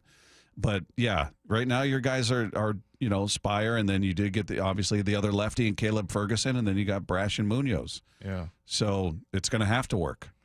Yeah. Have you heard Dan? Is he calling him Fergie? Yes. Yeah. He is. Okay, that's what I think. He very much is. Yeah. No, but I mean, he's 2 2/3. Haven't given up an earned run. Hasn't given up a hit. Yeah. So yeah, it's looked good so far. And again, I just always assume that whenever they bring somebody in like that, they coach them up, get them throwing the right pitches, and it tends to work out. Meanwhile, just taking a look around the world of NFL training camps, the saga with Jerry Jones and Micah Parsons continues, and Jerry doesn't seem to be in any real hurry to get this thing rectified. He was asked why it's taken so long to strike a deal with Parsons. His quote is, "It took a long time with Emmitt Smith." Same thing with Zach Martin 2 years ago, CeeDee Lamb last year. When you have the ability for players under contract to basically renegotiate or say, I'm not going to play the contract, then you have those things happen. So he doesn't sound like he's really, I don't know, in a hurry to get it done. Concerned, yeah. And I don't know, can it get done? Or is Parsons digging his heels and saying, no, I no longer want to be here. I don't care what you throw at me. I'm done. Or was that just posturing and he's putting that out there in the public so that, hey, I'm the good guy here. I've been trying to do this, and these guys are jerking me around, and they want to try to negotiate with me without my agent there. And, he spilled the beans on everything. That was a very long social media post. Yeah. So Wasn't there something about, the agent's never there for the player, and, I'm trying to have meetings with him, and there's just lots of deflection. Like, okay, well, this guy took a long time, and so did this guy. Now he goes back to Emmitt Smith. So, yeah, it's very, he brought up CD Lamb, of course. That was the real, tough one as far as, what everybody was saying about CD Lamb. And well, he kind of took that weird shot at Micah because somebody was asking him about, he was doing an interview and the people in the background were chanting, pay Micah, pay Micah. Yeah. And then he was asked about that and he was like, that was just a few people. I mean, I really heard it was CD Lamb. Now that they were really loud then there was just a little bit of noise about Micah. And I felt like, okay, you're trying to demean him a little bit. Like he's not as, the fan base was much more concerned about CD Lamb than Micah Parsons, or, there seemed to be an agenda to that comment. Yeah, it'd be interesting, and I don't know if anybody's asked DeMarcus Lawrence about Micah Parsons, but he was teammates with him. I'm curious if there's anything from Micah's camp that might be a little sketchy as far as, I've never heard anything, but yeah, I mean, it seems like he's a guy that loves football, and he plays like he does. Yeah, we'll see. I'm hoping it continues and it just wreaks havoc over there because it's always fun when the Cowboys are struggling. Meanwhile, J.J. McCarthy will play in the Vikings preseason opener. How about that? Everybody's got a different philosophy, a different method, whether you're McVay saying no starters are playing. It kind of makes sense because he's he's not a rookie, but he is. He hasn't played at this level other than preseason last year. Yeah. But then he got hurt. So he's going to play in the preseason opener against the Houston Texans, according to their head coach, Kevin O'Connell. We'll see how long he's out there. But, I think you want to see, he's your guy. You've committed to him, but you can't wrap him in bubble wrap. You got to go out there and see how he's looking beyond the practice field. I think that's what I would be like as a coach. I mean, you can't play scared, and he needs to get out there. I mean, and I don't know if there's been, I think I'm more excited to see J.J. McCarthy than any other quarterback that's not a Seahawk, because it just, the way that personnel people around the NFL and coaches and scouts and everything, the way they talk about J.J. McCarthy is that, like, he's the next Tom Brady. And, you just look at his numbers with Michigan, and, they had a really good run game. They ran the ball a lot, but there wasn't a lot to like there. And as far as, it was good. It was just that it wasn't like, he was slinging the ball all over the place. And apparently it's his leadership and his ability to understand the offense. And so I'm going to be really curious to see how he plays this year. Do you, and McDonald's already said starters aren't playing in this game Thursday. Yeah. Do you wish Darnold was playing? Yeah. Just for a series or two? I do. Again, I just don't think you can play scared. But look, they have an idea of where they think he is. And if it was some urgent problem, I'm sure he would be playing. We know this about Mike McDonald already, that if he's going to be blunt about it. And he's like, if he came out and said, he needs to get some reps. We really need Sam to get out there and start to really take over this offense. I think if that was the case, we would have heard it. Yeah, and maybe they'll get more of a run against the Chiefs on August 15th.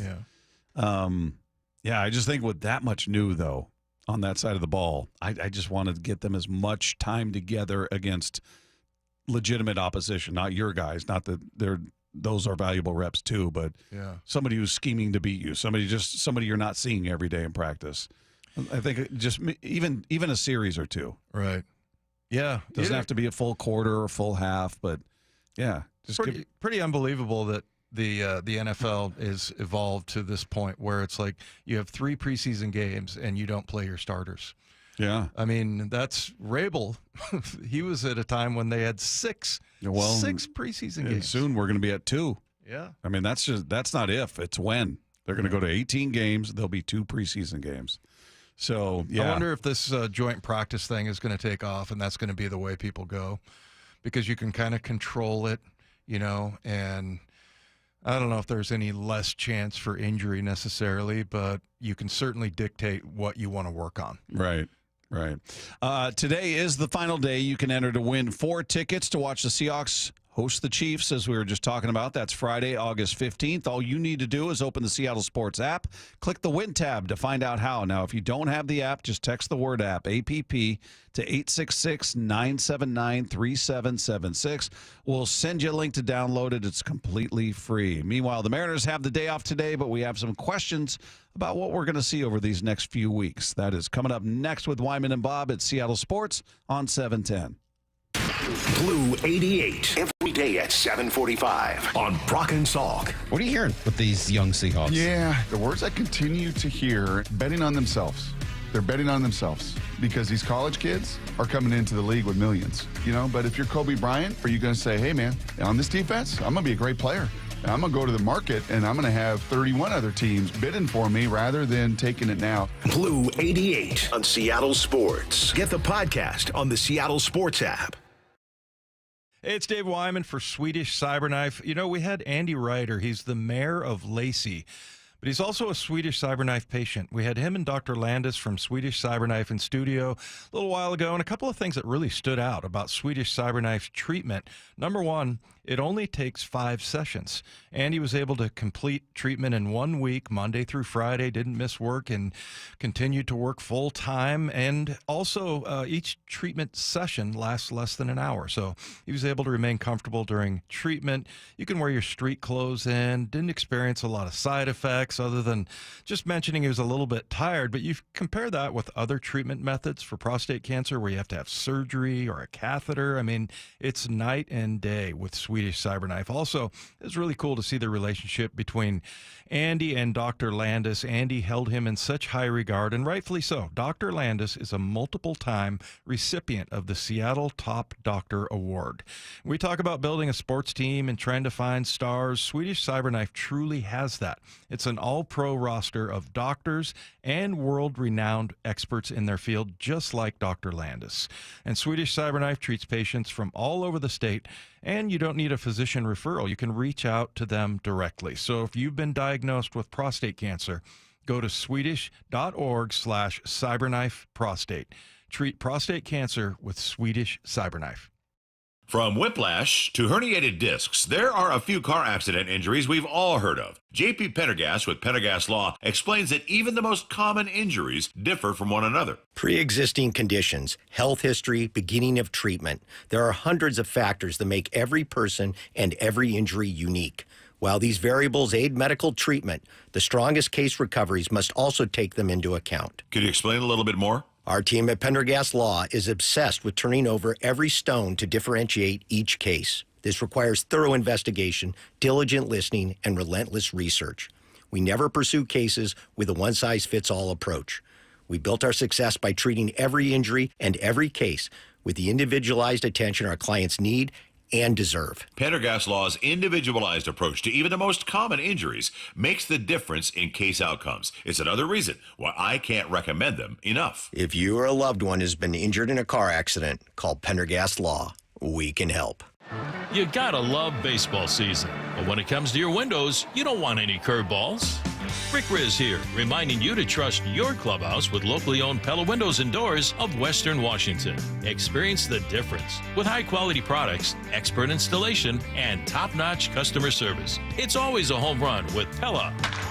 Schedule a free consultation with Pella Windows and Doors of Western Washington. Just go to PellaPNW.com. That's PellaPNW.com. You still have 40 million plus vehicles globally that are driving around with a potential ticking time bomb, a grenade in either their steering wheel or their dashboard. When we look to what injuries may have transpired from a defective airbag, we generally see loss of vision in an eye, or we see facial lacerations. We also see hearing loss. Unfortunately, we started seeing death after death after death. When that passenger airbag exploded, it basically degloved his entire face. He lost his nose, he lost his right eye. the type of catastrophic injuries that one is more accustomed to seeing in a Hollywood movie, and not something from a device in an automobile that's supposed to protect you. Morgan & Morgan has a national reach in terms of handling and prosecuting cases. Notwithstanding the team of lawyers that we have collected that focus only on product liability day in and day out. Morgan & Morgan. Visit us at badairbags.com for an office near you. Prior results do not guarantee a similar outcome. The home of the Mariners. Left off to center. It is on its way. Julio, 2-run home run. Hear every pitch on 710 and the Seattle Sports app. It's back to school time again, and parents are pretty stressed out. Can you blame us? The supply list, the sign-ups, the scheduling. At least haircuts are easy at Great Clips. It's true. With the Great Clips app, I checked him in before we left home, so we were in and out in no time. I got a great haircut, and Mom got to check something off the to-do list. She really loves that. Back to school can be a lot, but haircuts are easy at Great Clips. Download the app today. Great Clips. It's gonna be great.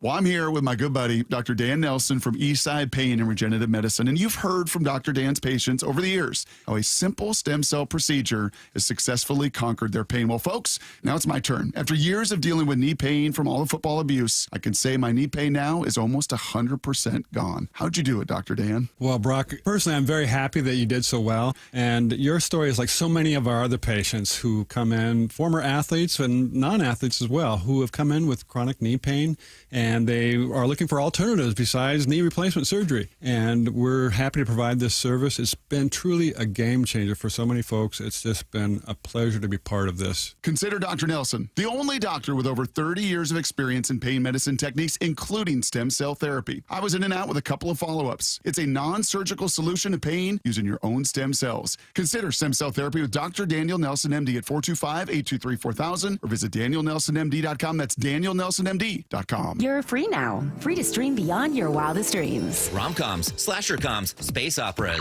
Free to fill your feed with impossibly chunky chunkers. Cats, corgis, babies on demand. Free to make your smart devices do silly things. Bowl of chips on the Robo-Vacuum. Free to open a world of remote work and Gametopia. Who's the boss now? Free to be everything you imagine. That's how it feels to have Quantum Fiber Internet. Your world unleashed. Learn more at quantumfiber.com. Limited availability, service in select locations only. From the Quantum Fiber Studio, you're listening to Wyman and Bob. Weekdays 2 to 7 on Seattle Sports and 97.3 FM HD2.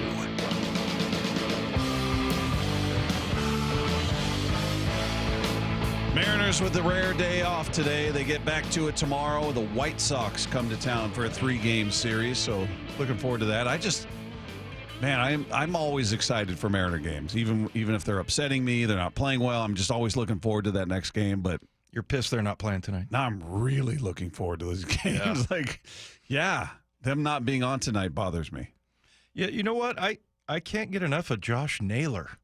I mean, looking at this guy, he's 28 years old. Yeah. And yeah, there's an intensity about him. Apparently, some people really like his eyes. Who was saying that? Justin. Was that Justin that said that? Our guy Justin Barnes. Yeah, talking about comparing him to Julio. Eyes.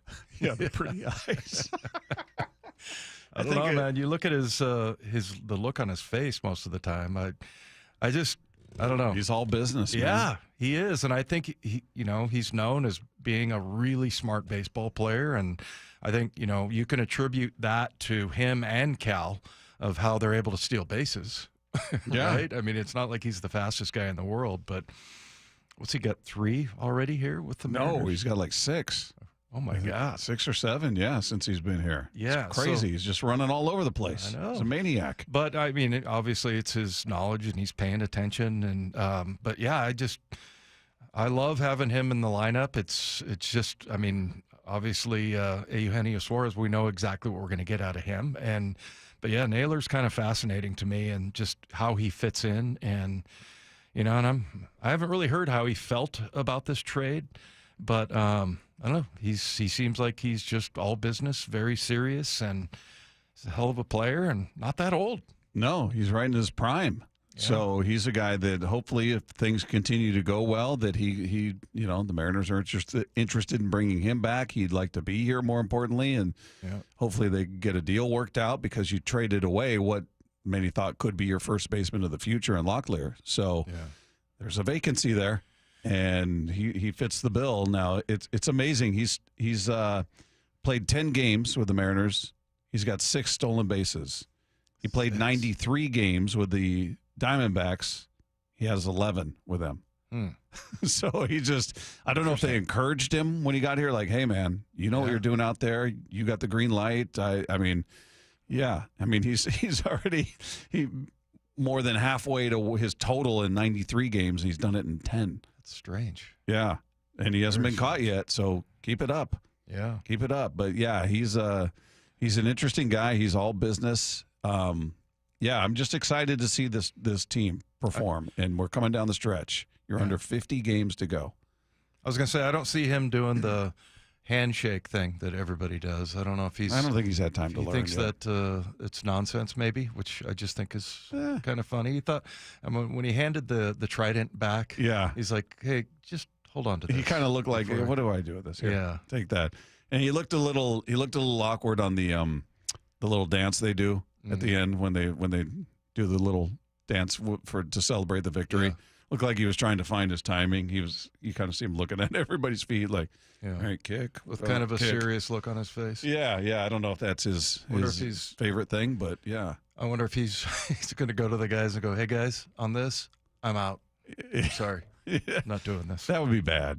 Yeah, everybody's partaking. You don't want to be the one guy standing out there. You can just fake it for a hot second out there. But, yeah, he's a nice addition, and I like his intensity. I like that he's just all business. He's just completely focused on winning. That's all he seems to care about. And I don't know. It gives you a level of optimism that just the vibe that Gino's brought to this team. We talked about that earlier. Yeah, the numbers it's been a handful of games, but he's got 1 extra base hit. I think it was his first game. He hit that double down the line. Mm-hmm. So still waiting for that big home run from him. And didn't you feel that every time he came up that night on Friday? Like you were just anticipating. Yeah. The crowd was they want to explode so badly. Yeah. You could just feel it. Just give us a reason just to go bananas here. And I love that it was JP.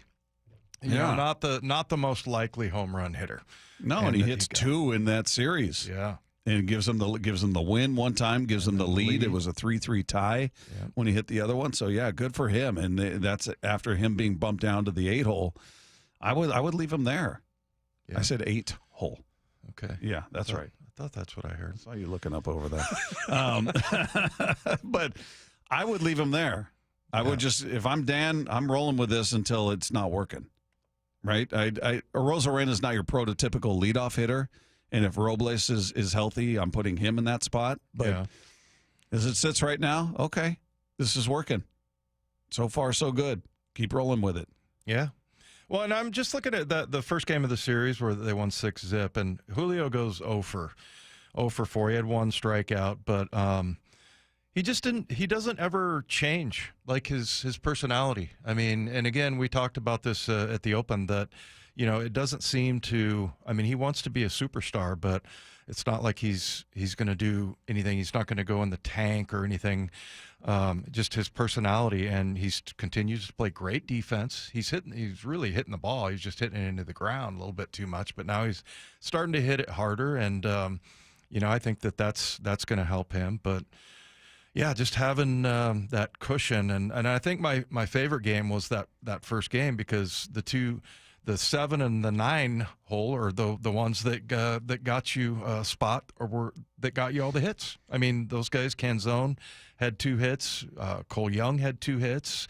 He's shown some power with the big, what was it, 456? 456. They initially said 470, and then they readjusted. Yeah, and to see that he can do that was phenomenal. So yeah, you got to like where they're at right now. And by the way, he's made some great plays defensively. Yeah, Cole Young has made some really nice defensive plays out there. So yeah, you got everything. I mean, look, you're not going to have 1 through 9 hot at the same time right now. Cal's scuffling. He had a rough July.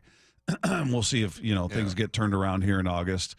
But in that, you got other guys that started to heat up, so it kind of offsets. You know, that's just not how it goes. Where 1 through 9 are all scorching hot and hitting at the same time. It'd be a lot of fun, but that's baseball. It's how it goes. So social media is blaming the home run derby for. I saw a few. I didn't. Yeah, I saw somebody posted I like reading the comments that follow. Like somebody said, I knew Cal shouldn't have been involved in that. I told you. Or so, somebody waiting to take a victory lap for something negative. I told you. And then there was just a bevy of remarks that were attacking him, the texter, or the guy that tweeted that out saying, yeah. So some agreed. Some obviously did not. I don't agree with it. I think it's just the natural regression we sort of talked about months ago. You were just expecting, he's not going to continue at this clip. Yeah, and it's a hardcore turn in July, hitting under 200. It's a big correction, but I think he'll revert back the other way and find that happy medium like Polanco. Yeah. Right? I mean, that's another one.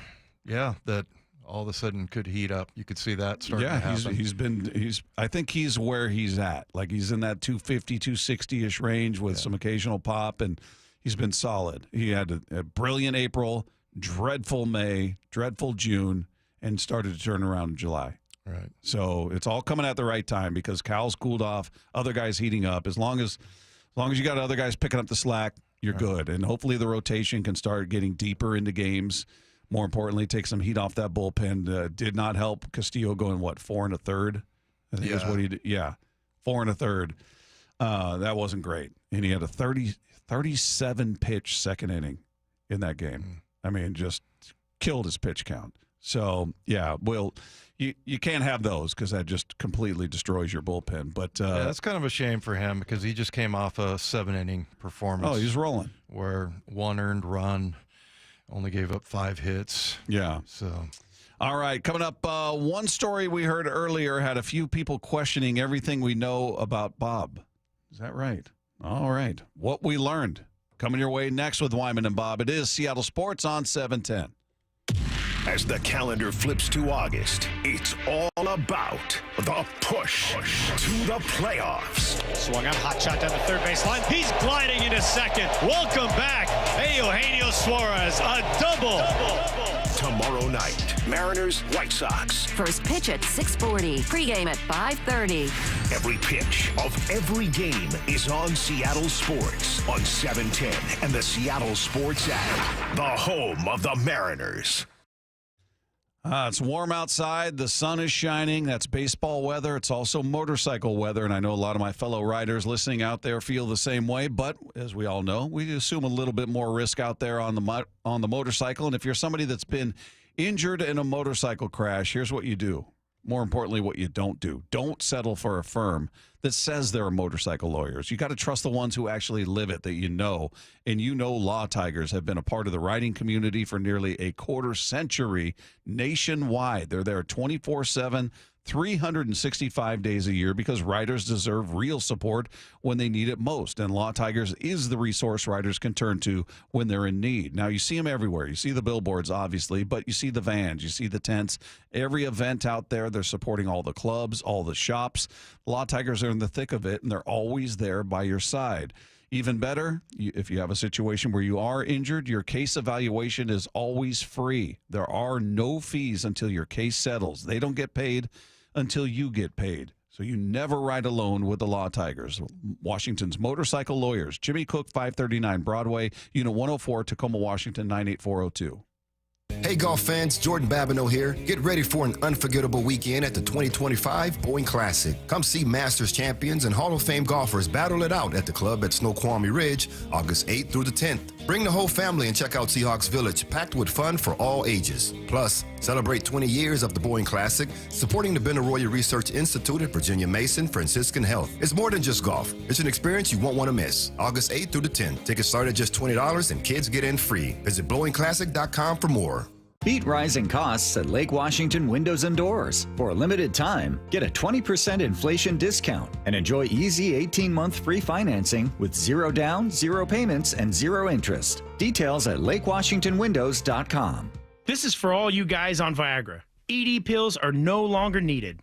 The brutal side effects like 4-hour headaches, blurred vision, and that flush feeling can all be put behind you with our treatment. Here at West Coast Men's Health, we have a better approach to ED. Acoustic wave therapy creates blood flow circulation by safely removing the plaque in your arteries and restoring function naturally. Guys, let me be clear. Pills will never fix your problem. Our equipment is the latest technology, and our medical staff is the best in the industry. So give West Coast Men's Health a call today. Speak with our clinic manager. Ask him any question you like, how it works, the science behind it, and even the cost. If you suffer from ED or Peyronie's disease, give West Coast Men's Health a call today. It's not just about better health, it's about a better life. With clinics in Redmond and Tacoma, call 206-519-6541. That's 206-519-6541. Online at westcoastmenshealth.com. Need a new roof now?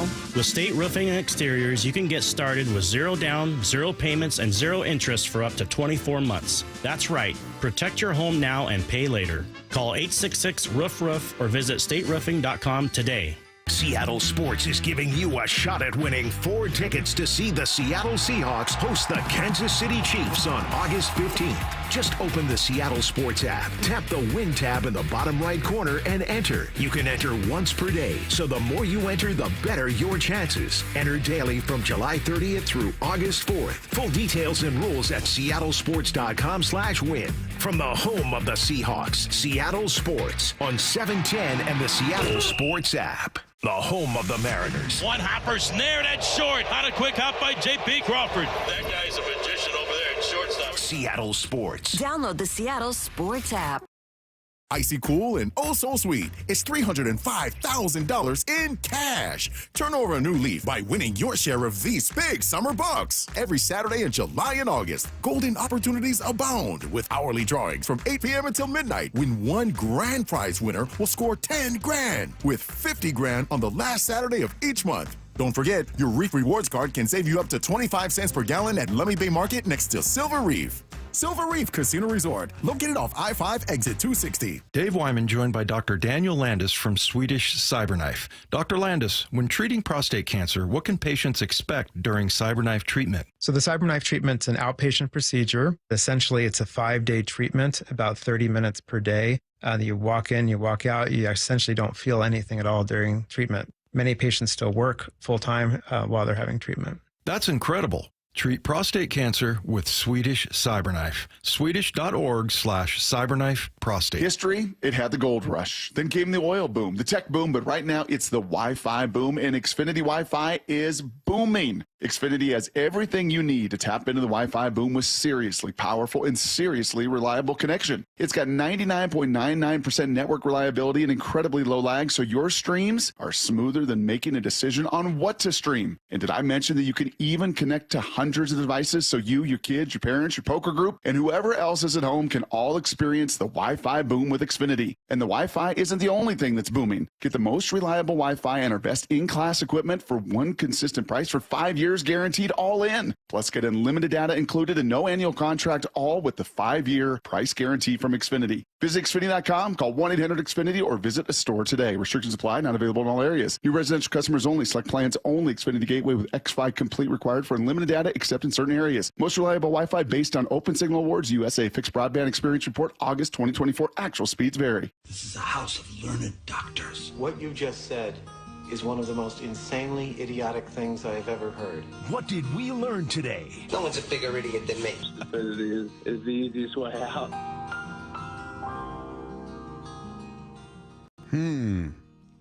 I have questioning everything they know. No, Dave, it's not that. I was going to say, I have 36 internet links open. I just counted. Is that really? Is that too much? That's not surprising. That's a lot. That can slow things down.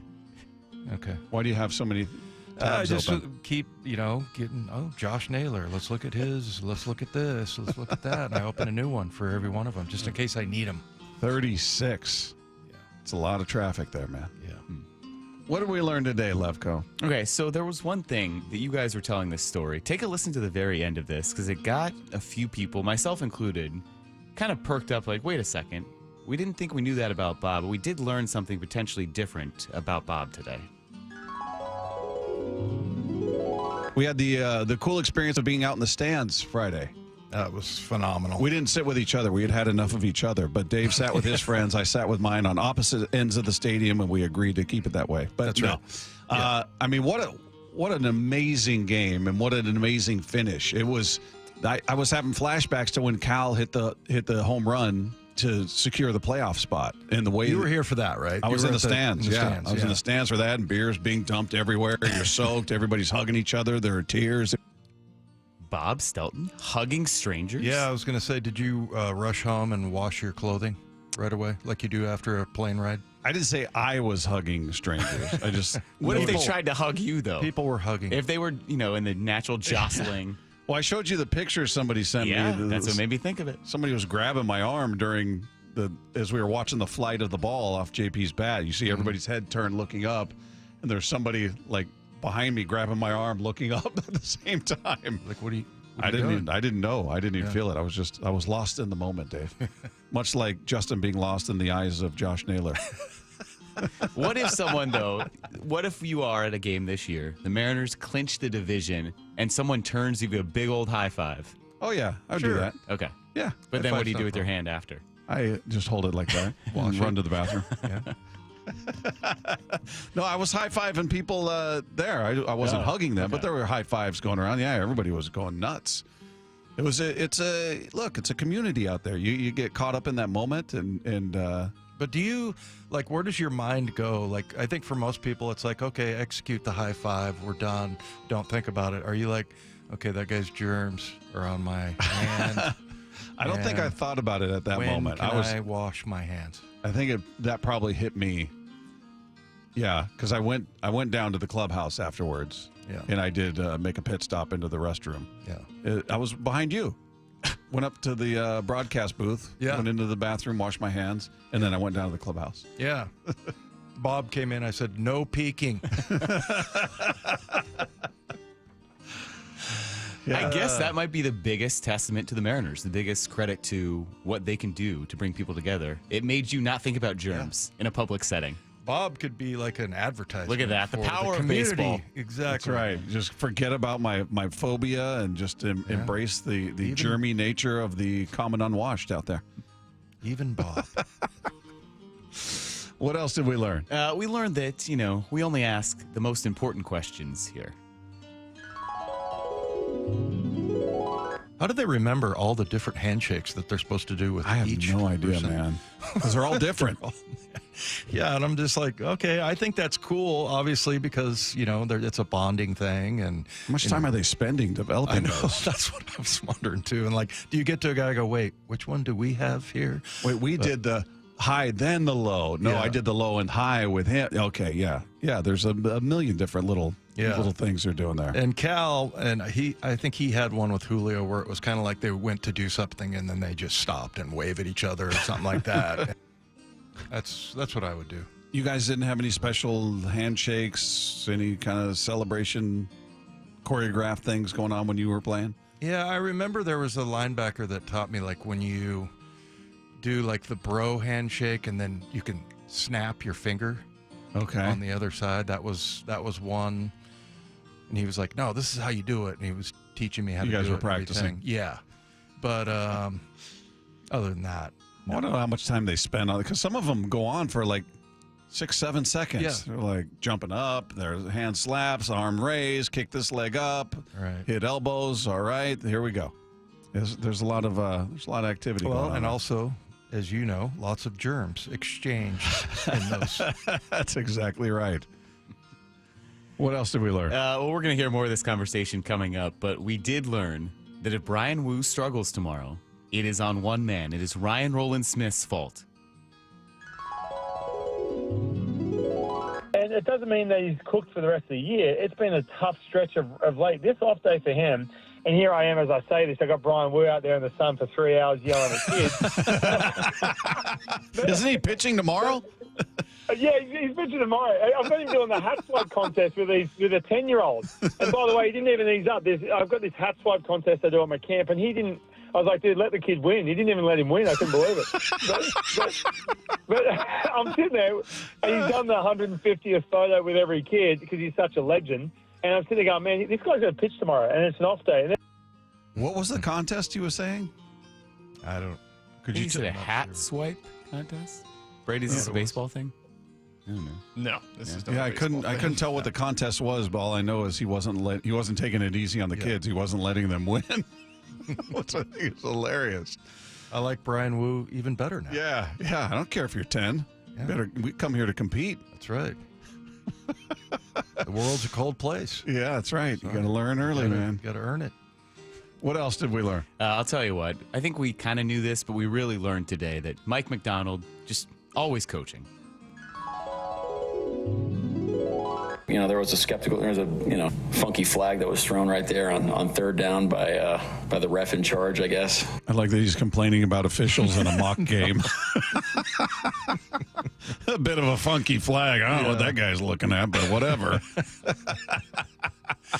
In a mock game. I think that one went against the offense, but anyway, yeah. That's pretty funny. He's in midseason form. Yep. Did you see him out there arguing? Was he yelling at the official? I didn't see any of that, but it was kind of at an odd time or something. I don't know. I'm not sure what exactly he was complaining about, but I like that he's always competing. Yeah. Yeah. I just like he called it a bit of a funky flag. Yeah. That's a very kind way saying that was a bogus call, man. But he did it like I saw the video and he had a smile on his face and like he was giving the guy a hard time a little bit. So yeah. Oh, that's great. Anything else? No, I did actually learn one thing. Like I was curious. We talked about the 6 strikeouts in a game, so I went and looked it up. It has been referred to as the titanium sombrero, or there was a guy that struck out 6 times in a game, and his teammate, so Sam Horn of the Orioles struck out 6 times in a game in 1991, so his teammate called it a horn if you strike out 6 times in a game. There have been 8 players ever to strike out 6 times in a game. You don't want that anything like that named after you. Yeah. That's bad. So that's it. That's all we learned today. The titanium. So the 5 was platinum, right? Yeah. So Cal had the platinum sombrero Saturday night. That's such a bummer for that guy. Can you imagine if like, oh my God, he pulled a Stelton. Yeah. That would just ruin the family name. It's like Kingpin. You're being Munsoned out here. Yeah. Roy Munson. Remember that? Yep. All right, that's all the learning. There it is. All right, coming up, we'll get more insight from that Ryan Rowland-Smith character about Cal, Julio, and everything else. You're going to hear that conversation coming your way next with Wyman and Bob at Seattle Sports on 710. As the calendar flips to August, it's all about the push to the playoffs. Swung on, hot shot down the third base line. He's gliding into second. Welcome back, Eugenio Suarez, a double. Tomorrow night, Mariners, White Sox. First pitch at 6:40. Pregame at 5:30. Every pitch of every game is on Seattle Sports on 710 and the Seattle Sports app, the home of the Mariners. Hey, it's Brock Heward. My family did it, and it saved us thousands. You got to do it. Take the First Mark Insurance Challenge. It's free. See how much First Mark can save you and how much better coverage you can get. They work for you. Go to firstmarkinsurance.com. Hey friends, Stacy here. Wayscar Ford Isuzu in Auburn is celebrating its 103rd year anniversary, and their biggest sales event of the year is going on right now. Take advantage of their great pricing on new Fords, Isuzus, and commercial vehicles. Check them out for yourself at wayscarford.com. Top Fitness Stores, the Puget Sound's premier fitness equipment store, is having a summer sale. Right now, they're offering the Inspire FT2 functional trainer at $2,000 off. Check out Precor's new 500 series treadmills and ellipticals. They're also offering the Inspire T5 fold-up treadmill at $500 off. Do you have an empty room in your house? Give Top Fitness your room dimensions, and they'll do a complete fitness room design. Top Fitness also has the flooring to complete the fitness space you dream of. As always, get the best advice and service from the team of experts at Top Fitness with professional delivery and assembly. It's no secret that everyone from personal trainers to professional athletes loves Top Fitness. From simple items like weights and accessories to complete home gym packages. Check out the summer event now. Top Fitness has locations in Tukwila, Linwood, and Bellevue, or visit topfitness.com for more info. That's Top Fitness, your best place for home fitness equipment. We meet by accident, fixing every last bit, Accurate Auto Body. If you've been in an auto accident, you have the right to take your vehicle to any repair facility. Accurate Auto Body has been family owned and operated since 1994, and they work for you, not your insurance company. Your insurance company may not love them, but you will, because we meet by accident, fixing every last bit, Accurate Auto Body. Dave Wyman here, and since I stopped playing football, we've been fortunate to live in the same house for over 20 years. That type of longevity is a good thing, except 20 years in the same house means a lot of things start to break. Most recently, it's our windows. Virtually every seal has broken, and that's why I reached out to Harley Exteriors. Chris and Ray came out to the house, and I could instantly tell we'd get along great, and I'd want to do business with them. They're local, they're huge fans of our teams, and big listeners to the station. Better yet, they have the best product. Olympic Series windows offered exclusively through Harley Exteriors are manufactured right here in Washington and designed for our Pacific Northwest homes and climate. That means cooler in the summer, warmer in the winter. Look up Harley Exteriors for your window replacement. In August, Harley Exteriors is offering 50% off basic installation, no payments for 1 year, and an additional $200 off your project. Call 833-HARLEY or go to harleyexteriors.com. This is the story of the one. As a lineman, he does whatever it takes to keep the power on in his community. And he wants a partner like Grainger who does the same. Grainger offers the professional-grade products he needs, from voltage detectors to harnesses to hard hats, plus fast, dependable delivery, so he can rise to every challenge. Call 1-800-GRAINGER, click Grainger.com, or just stop by. Grainger, for the ones who get it done. This is the story of the one. As a lineman, he does whatever it takes to keep the power on in his community. And he wants a partner like Grainger who does the same. Grainger offers the professional-grade products he needs, from voltage detectors to harnesses to hard hats, plus fast, dependable delivery, so he can rise to every challenge. Call 1-800-GRAINGER, click Grainger.com, or just stop by. Grainger, for the ones who get it done. When you own a business, it feels like everything's on you. Orders, deliveries, employees, on you. That's why Comcast Business is giving you a year of mobile on us with your internet service. Really? Yep. We'll cover your first line of mobile for 1 year. So calling customers, getting directions, texting Janine and shipping, on us. The broken coffee maker? That one's still on you, which means you'll save hundreds for your business and get the fastest mobile service with 5G cellular and Wi-Fi hotspots on us. But hurry, this deal won't last long. Get a mobile plan and free up the budget to maybe, I don't know, fix that coffee maker? Get mobile on us for 1 year, you guessed it, on us. Comcast Business, powering possibilities. Ends 9/22/25. Restrictions apply. New mobile customers only with internet standard service or above. Limited to value of 1 unlimited intra-line apply via 12 monthly internet bill credits. 1 discount per account. Fastest mobile based on mobile Wi-Fi and cellular data in service areas. Ookla Speed Test Intelligence 2H24. This is Seattle Sports.